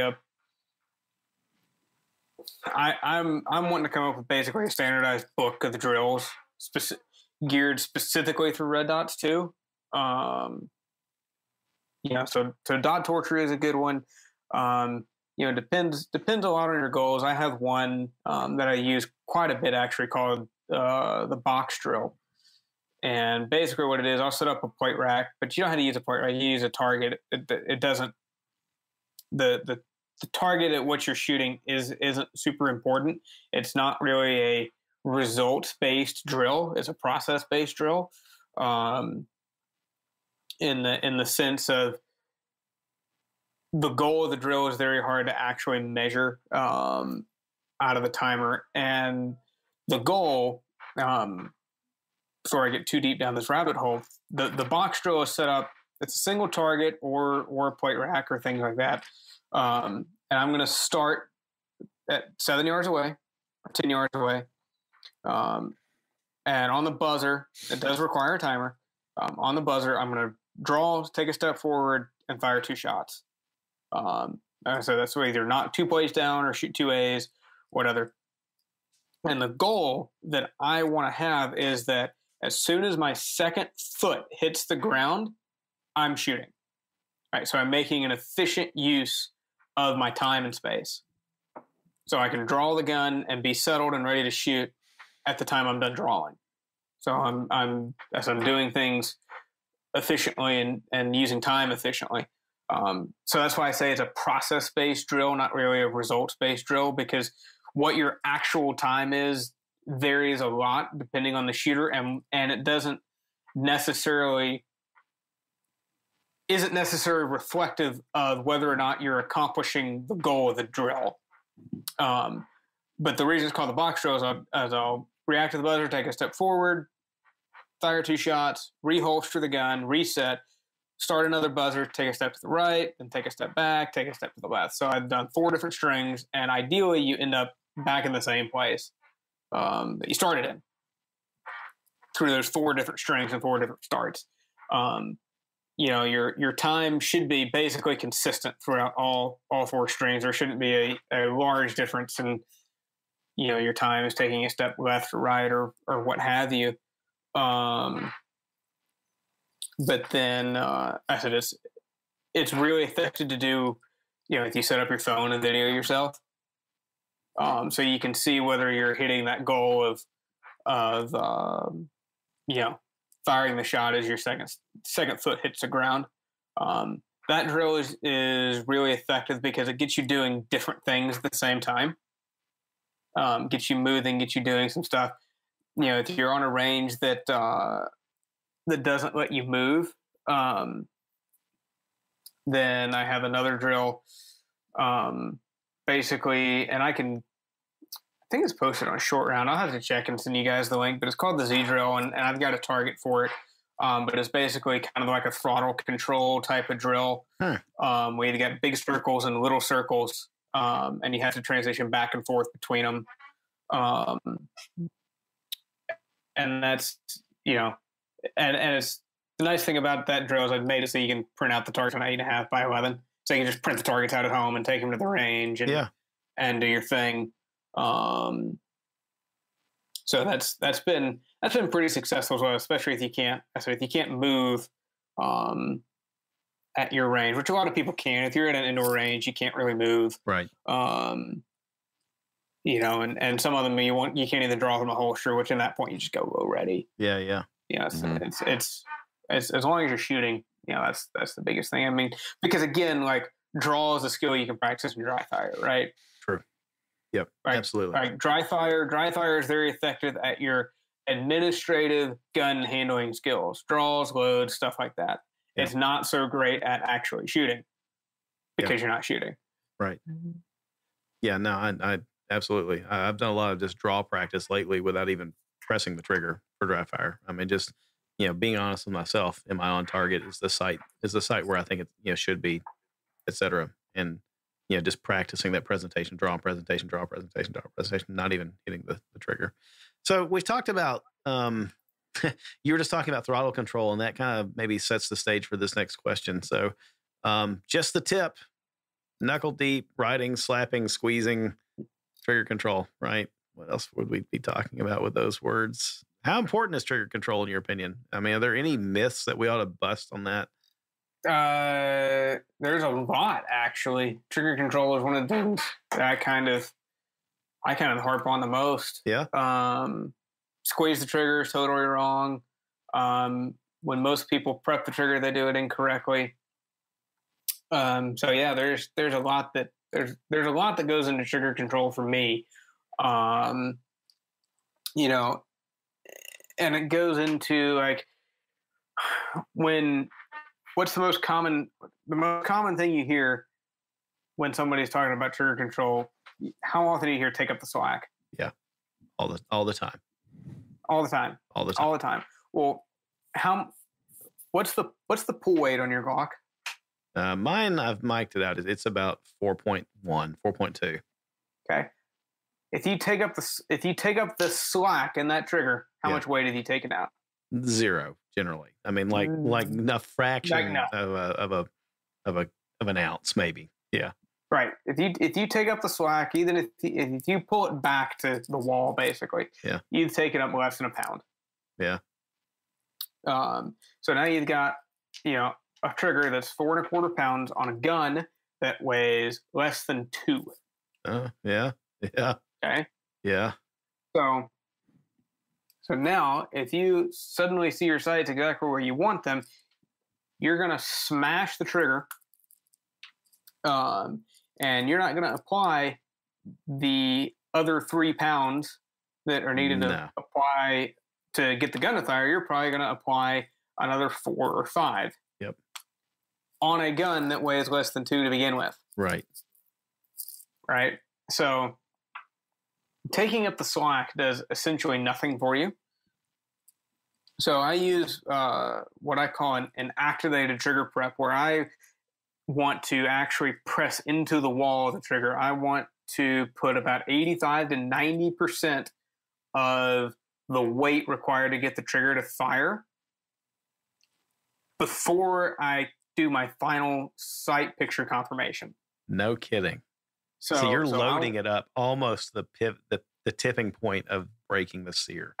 Absolutely. So I'm wanting to put 3.5 pounds of pressure, on that 4.25 pound trigger, and I want to be able to hold it there all day long until I can say, yep, I'm happy with my sights, and then I've just got to put another 1/2 to 3/4 pounds of pressure on it. So now, if I'm holding the gun steady and I only have to put another 3/4 pounds of pressure on it, it's much more difficult for me to push the gun out of alignment. Oh my God. This is like ninja level skills. So the first thing I thought of is you're saying that, well, 2 things. First, that's incredible. Secondly, somebody is screaming at the radio or their iPhone or something right now saying, well, you can't do that in a defensive shot because you wouldn't load up the trigger. And I'm going to just say BS. Like, you shouldn't even have your finger on the trigger squeezing it unless you're ready to shoot that person to begin with, right? So this is applicable to competition and defensive or offensive Oh, shooting. absolutely. And it kind of comes back to one of the disagreements I have about that subject. Now, I'm very self-aware when it comes to the tactical and defensive law enforcement stuff. Sure. I'm a competition guy. If you want me to teach you to shoot, I can teach you to shoot. I'm not going to teach. I cannot. I'm absolutely not qualified to teach you how to apply this in a tactical setting. Gotcha. But here is the thing. Where I come in, our problems are the same. Meaning, I have positively identified that target and it needs to be shot. Yeah, there you go. The difference is that I do that during a stage walkthrough. Yeah. Military law enforcement, and to a lesser degree, concealed carry, does that fluidly. Yeah, real time. Right? That's right. I said, but once that point hits, the problem is the same. The problem's the same. Yeah. There's a target, genius. And I need to put fast and accurate shots on it. Genius. I said that the problem is now identical. Yeah. So I said, so when we look at that, you can absolutely do that because you are, like you said, you have identified the target and it needs to be shot. It needs to be shot. So if you surprise yourself and break it early, big deal. It needs to be shot to begin with. Right. And the thing is like, you know, we talk about activated trigger prep, and yes, in terms of I'm having to make a precision shot. Yeah. Right. I mean, yes, when I am 5 yards away from a target, am I going through every single tiny little step? No. You know, but am I still applying the principle of what I'm trying to do? Yes. You know, I'm not just totally smashing the trigger. Because guess what happens when you totally smash the trigger? You shoot a no shoot on your first shot on the stage, and then you blow the rest of it because you're worried about that. Oh wait, did I just say all that? Yeah, I mean you're driving the sights way off. You know, people are like, why am I shooting low to the left? You know, as a right-handed shooter with a Glock, because you smashed the hell out of it and you didn't have a good grip. I mean, yeah, honestly, what you just described is you've taken a 4 to 5 pound double action or you know, striker fired safe action type pistol, and you through training and repetition and getting to know that gun have turned that trigger on demand into a 1 pound trigger, because you found the point where you can get that 80 to 90% of the trigger pull and you hold it there, and now it's a 1 pound trigger. And every gun has it. Yeah. This is some better than genius. Others. Yeah. Some better than others. Some better than others. That's very true. But every gun has it. And here's the thing: the lighter the trigger pull is, the harder it is to apply that technique. Like it's way harder to do that with a 1.5 pound trigger than it is a 3 pound trigger. Yeah, that's incredible, though. I mean, wow. All right, Mark, what you got? You're leaning in, man. I see it. Yeah. So curious what your experience is with the Mantis. And I had zero experience with the Mantis, so I not even like in a booth at a show. Never tried it. Nope. So we're talking about the Mantis electronic trainers. I would be ill-advised to speak of. I know what it is. Yeah. But I had zero experience with it. Yeah. Mark, I'll tell you what my experience has been over the past 2 weeks. As a general statement, I would say that most things, if used within exactly how they are designed, are probably beneficial. Yeah. When people try and apply them to things that they weren't designed for, they become very less beneficial and stupid. Yeah. Yeah. I tell you, my experience with it over the past 2 weeks, especially when I got my grip down solid, you know, like I completely disassembled my mechanical grip on a handgun and started going back through like what matters, what am I trying to achieve, what's the end goal, and I put my grip back together. And I'm talking like I disassembled 20 years worth of shooting and, tried it again. And I got back to kind of close to where I was before with some minor tweaks that made a hell of a lot of difference. But with the Manus, I can tell you that ever so often, as good as it is, it's still completely friggin' wrong, because I can call a shot and I know if it's moved or not. And that thing has told me that I'm like, driving the gun down or anticipating recoil, and I sat there and watched the dot, and it did not move off of the point that I'm had it indexed on the target, and dry fire especially. So sometimes it's wrong, and it's almost like chasing the red dot. It's like you're chasing the Manus, and it's you just got to understand its limitations. For me, at least. Yeah, I mean, look, I've got a $12,000 laser shot system sitting in my shop.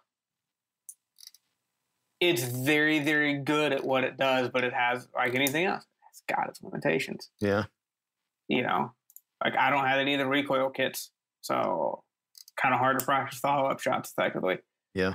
That's why I want to pull a double action Beretta every single time. Yeah.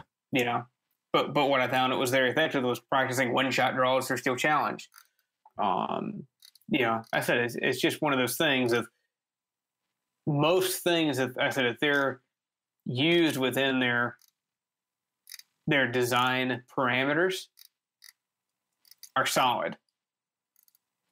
But if you and to me, the judge of truly how good a product is or how revolutionary it might be is how far away you can get away from those design parameters and it still work. Yeah. Right? Like I've been having this discussion a lot lately with various people. Lasers. Yeah. There's a lot of hate on lasers right now. And because they're not a primary sighting system. They were never designed to be a handgun mounted laser. Was never designed to be a primary sighting system in the sense that it can be used under every single lighting condition. Yeah. Yeah. Even the green ones, it's not what it's designed for. It's designed for a low light sighting system. But there's a lot of hate on lasers right now because of, people trying to improperly apply them or, not I guess accepting what their use case is. Like if I'm a proponent of lasers, I won't hide it. And my thoughts on lasers go back to if they weren't effective at night, then you wouldn't see one on every single top shooter's gun during a night 3-gun match. And I mean everybody. Or how about every special operations force shooting at night? Yeah. Right. Well, that's nods, and that's we can make the case that that's they use viz significant. lasers too, though. Yeah, but again, they use viz, but not near to the same degree. I say because mostly what they're looking at is nods and IR, which if you're trying to shoot under nods, that's a total pain in the Trying to look through a scope with nods is not fun. I like the mindset of if you're in an less than awesome compromise position. You got compromised shooting position. You're on your stomach. You're shooting from underneath, and you need to put shots on target as somebody's coming at you, but you can't get off your whatever. You can't get a sight picture. Period. But you can activate a laser. You know what I mean? Well, I like them. I like them from the aspect of here. They accomplish the goal of putting a single plane sighting system in the hands of a much larger swath of firearms than red dots. Yeah. Yeah. And generally speaking, are much more cost effective at doing it. They certainly have their limitations, but as far as a easy bolt on single plane sighting solution for compromised or reduced light, I don't think you can beat them. And as long as you understand that and apply them in that use case, I think they're great. And I think the types of individuals that benefit from that the most are the most likely to use them. The people who don't train regularly. Yeah. You know, and yes, there's arguments to be made about those guys don't sight in their guns, they don't change batteries, they blah blah blah blah blah blah blah blah. But all the bad habits. Yeah. You know, like there comes a point when it's like, yes, I understand you're playing to the lowest common denominator, but stop. Right. Yeah. You know, like we can get to the point where we can say, well, you know, this guy shouldn't use hollow points because he's going to have pocket lint clogged up in his freaking magazine. I mean, sure. we can go to that level of dumb. I said, so, there are various levels of dumb, especially on the internet. You hear all. Oh, of yes. Yeah, it's like the strata of dumb. I said, so I mean, I'm very much a fan of the lasers of handgun mounted lasers as a, you know, supplementary sighting system. I say because if they weren't faster, then I said when we're shooting nighttime 3-gun matches all the time. Yeah. Everybody had 3. Usually we had 2 lights on the rifles, a laser, a light on the handgun, a headlight. Some of us were running chest lights. I mean, it was nuts what we were doing. Yeah. But I mean, all in the name of target acquisition. So yeah, everybody used lasers. Everybody who was winning, anyway. I'll put it that way. Yeah, I was gonna say it's almost like, you know, the whole point there is to put rounds on target, and you use whatever the heck method you can use to stack the odds in your favor. So you know, yeah, that's it. So that's my view on that. I think as long as you understand the use case for what you're using, yeah, then it's probably useful. I said circling back to being on topic, I said the biggest thing is if you can take some, you know, a product that was designed to do one thing and apply it in 4 different other areas, I think then it becomes a, you know, where this is a really, really good product. Gotcha. All right. So some lightning round questions for you as we kind of near the end of the episode. And I feel like we could just keep this conversation going all the time. So we're going to have you back again whenever you feel like it. Yeah. I would like to eat dinner. Yeah. Yeah. All right. So lightning round.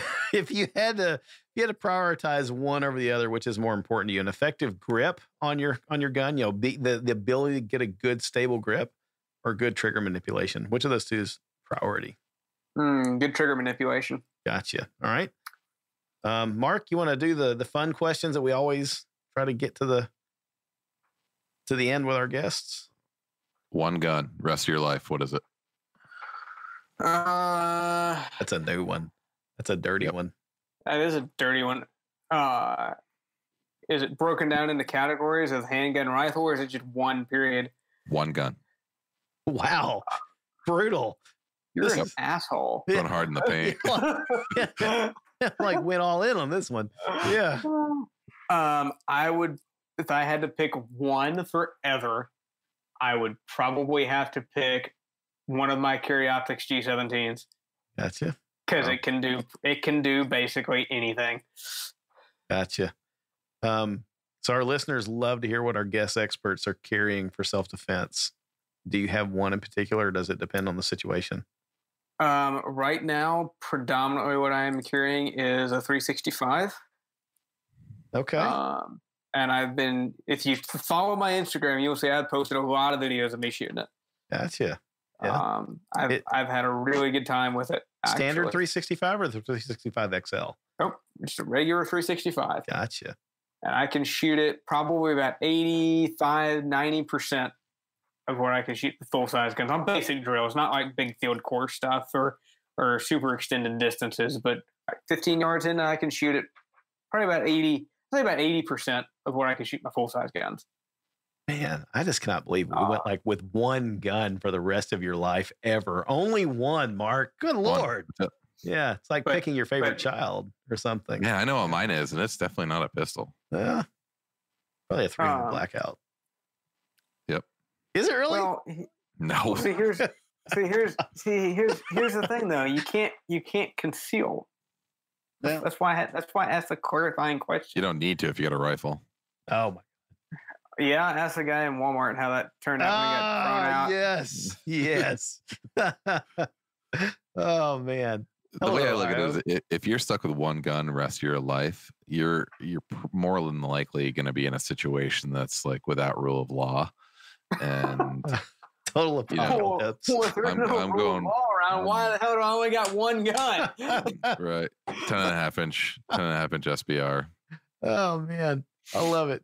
Total societal meltdown. Mad Max rules. I can assure you that I will have more than one firearm in that case. Yeah.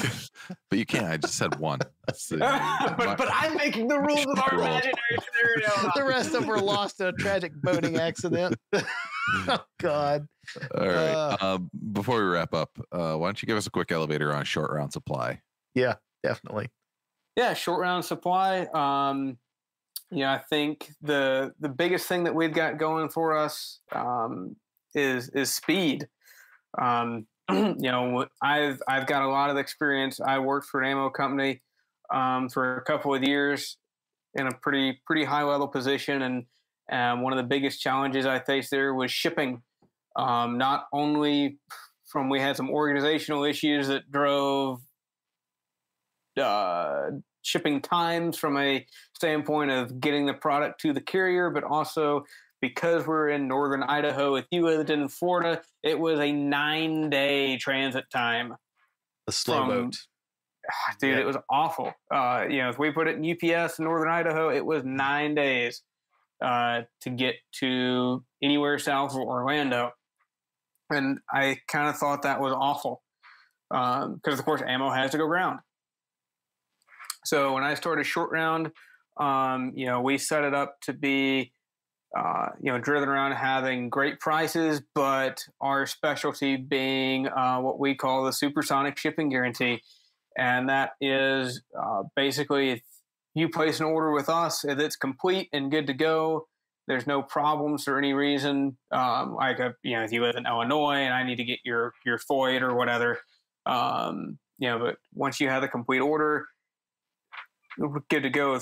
It's going to ship within 2 days or it's free. Oh, wow. Holy cow. Up to $500. So, we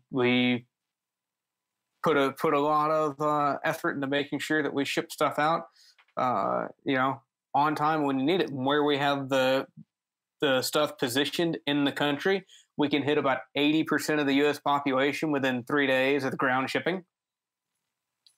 So, if you order something like I've had a guy get something in less than 24 hours. That's nuts. Ground? He lives in Dallas and placed his order at 1 o'clock in the afternoon. And he had it the next day at noon. That's incredible. So it's about the best shipping program that we could possibly put together in the shooting industry. And by the way, it is only $12.95 no matter how much you order. And you're putting your money where your mouth is with that kind of guarantee. That is crazy. So if you order three cases of 45 ammo, it still is only going to cost you $12.95 to ship it. Man, yeah. So that was really our biggest focus. Like I said, and we've got great prices. I don't want to say that we got fair prices. To do all this stuff. We've got $175 1,000 9mm like everybody else.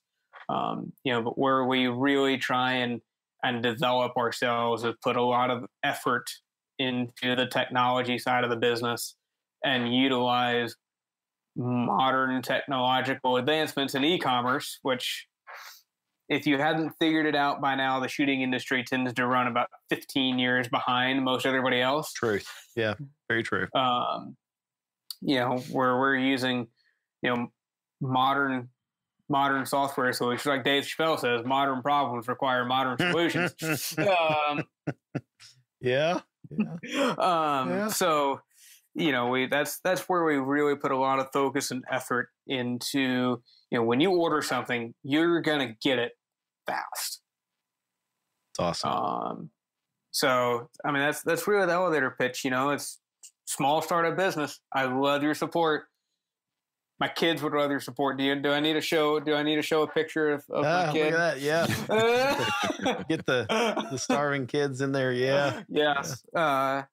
But yeah, I said, I started it from a focus of what do I need, from a supplier, and it really comes down to when I order something, I freaking need it. Yeah. Don't want to wait around for it. Especially ammo. Yep. So, Mark, you got any other questions in that vein? No. All right. Yeah. So BJ, this is a time where you get to tell everybody how to connect with you, how they can find you online after the show, and whether that be Short Round or your social media. Tell us, give us the digits, give us the web addresses, give us the download on how people can get with you and throw some money your way, or just follow you because they're voyeurs and they like following people. Yes. So, of course, shortroundsupply.com is the store. I blog quite a bit there, of course, and then all the socials channels, the you twit faces, YouTube, Instagram, Facebook, or the most common. I personally enjoy Instagram the most, so that's where I'm probably the most active. Gotcha. So yeah, short. I think it's short_round_supply on Instagram, and then at BJ Norris 355 on Instagram, and then of course on Facebook you can just type in the company name or my name. I think I'm the only BJ Norris that has a gun in his hand on Facebook. Right. That so challenge issued to all the other BJ Norrises on Facebook. Right there. There's not a ton. Yeah. There's not a ton. I don't have some super common, vanilla name like Mark. Oh my God. Or David. Oh man, I'm not laughing. Now I'm crying. Yeah. But yeah, or of course I'm working on some other projects. I've got a website called myguntips.com, and I'm working on getting revamped, which should be pretty neat, hopefully here soon. And hopefully when I get that going, I can come back on and talk about that some more. Awesome. We would welcome you back anytime. BJ, thanks, man. Thanks for spending a lot of time with us and letting your dinner go cold. And your children are probably wondering, where's Daddy? Why isn't he eating with us? So our apologies for you. 11:30 for me. Yeah, definitely. Thank you for your time and your expertise. Thanks, guys. I appreciate you having me on. Absolutely. Come back anytime you want. Let us know when you want to do it, and we'll get you back on here, or we'll e-stalk you. Yeah, we'll e-stalk you. Mark knows how to get a hold of me. Yeah, awesome. All right, so for our audience, you can connect with us at shootersnation.com and on facebook.com/shootersnation. On Instagram is at shootersnationradio, because we had big ambitions. You can reach me by email at david@shootersnation.com. Mark, how do they get you? Mark@shootersnation.com. Yeah. And you got a store, you got a thing. You do some e-commerce. SquareAwayCustoms.com. Yep. You can use coupon code ShootersNation to save yourself some money on some Codex goodies. That's exactly right. Head over to SquaredAwayCustoms.com. Check out what they've got over there. Definitely head over to ShortRoundSupply.com. See what BJ's got going on for you guys. We also want to thank the folks at US Law Shield for helping us make this episode possible. US Law Shield is not an insurance company, folks, but rather a prepaid legal service program designed with you in mind. If you're not a member of US Law Shield yet, be sure to visit shootersnation.com/US Law Shield to get 2 months free with an annual membership. That's the key, annual membership. That's it for this episode. I guess we'll talk to you again in a week. Until then, get trained, carry a tourniquet, be hard to kill, carry your gun every day. We'll talk to you again soon, everybody. Have a good week.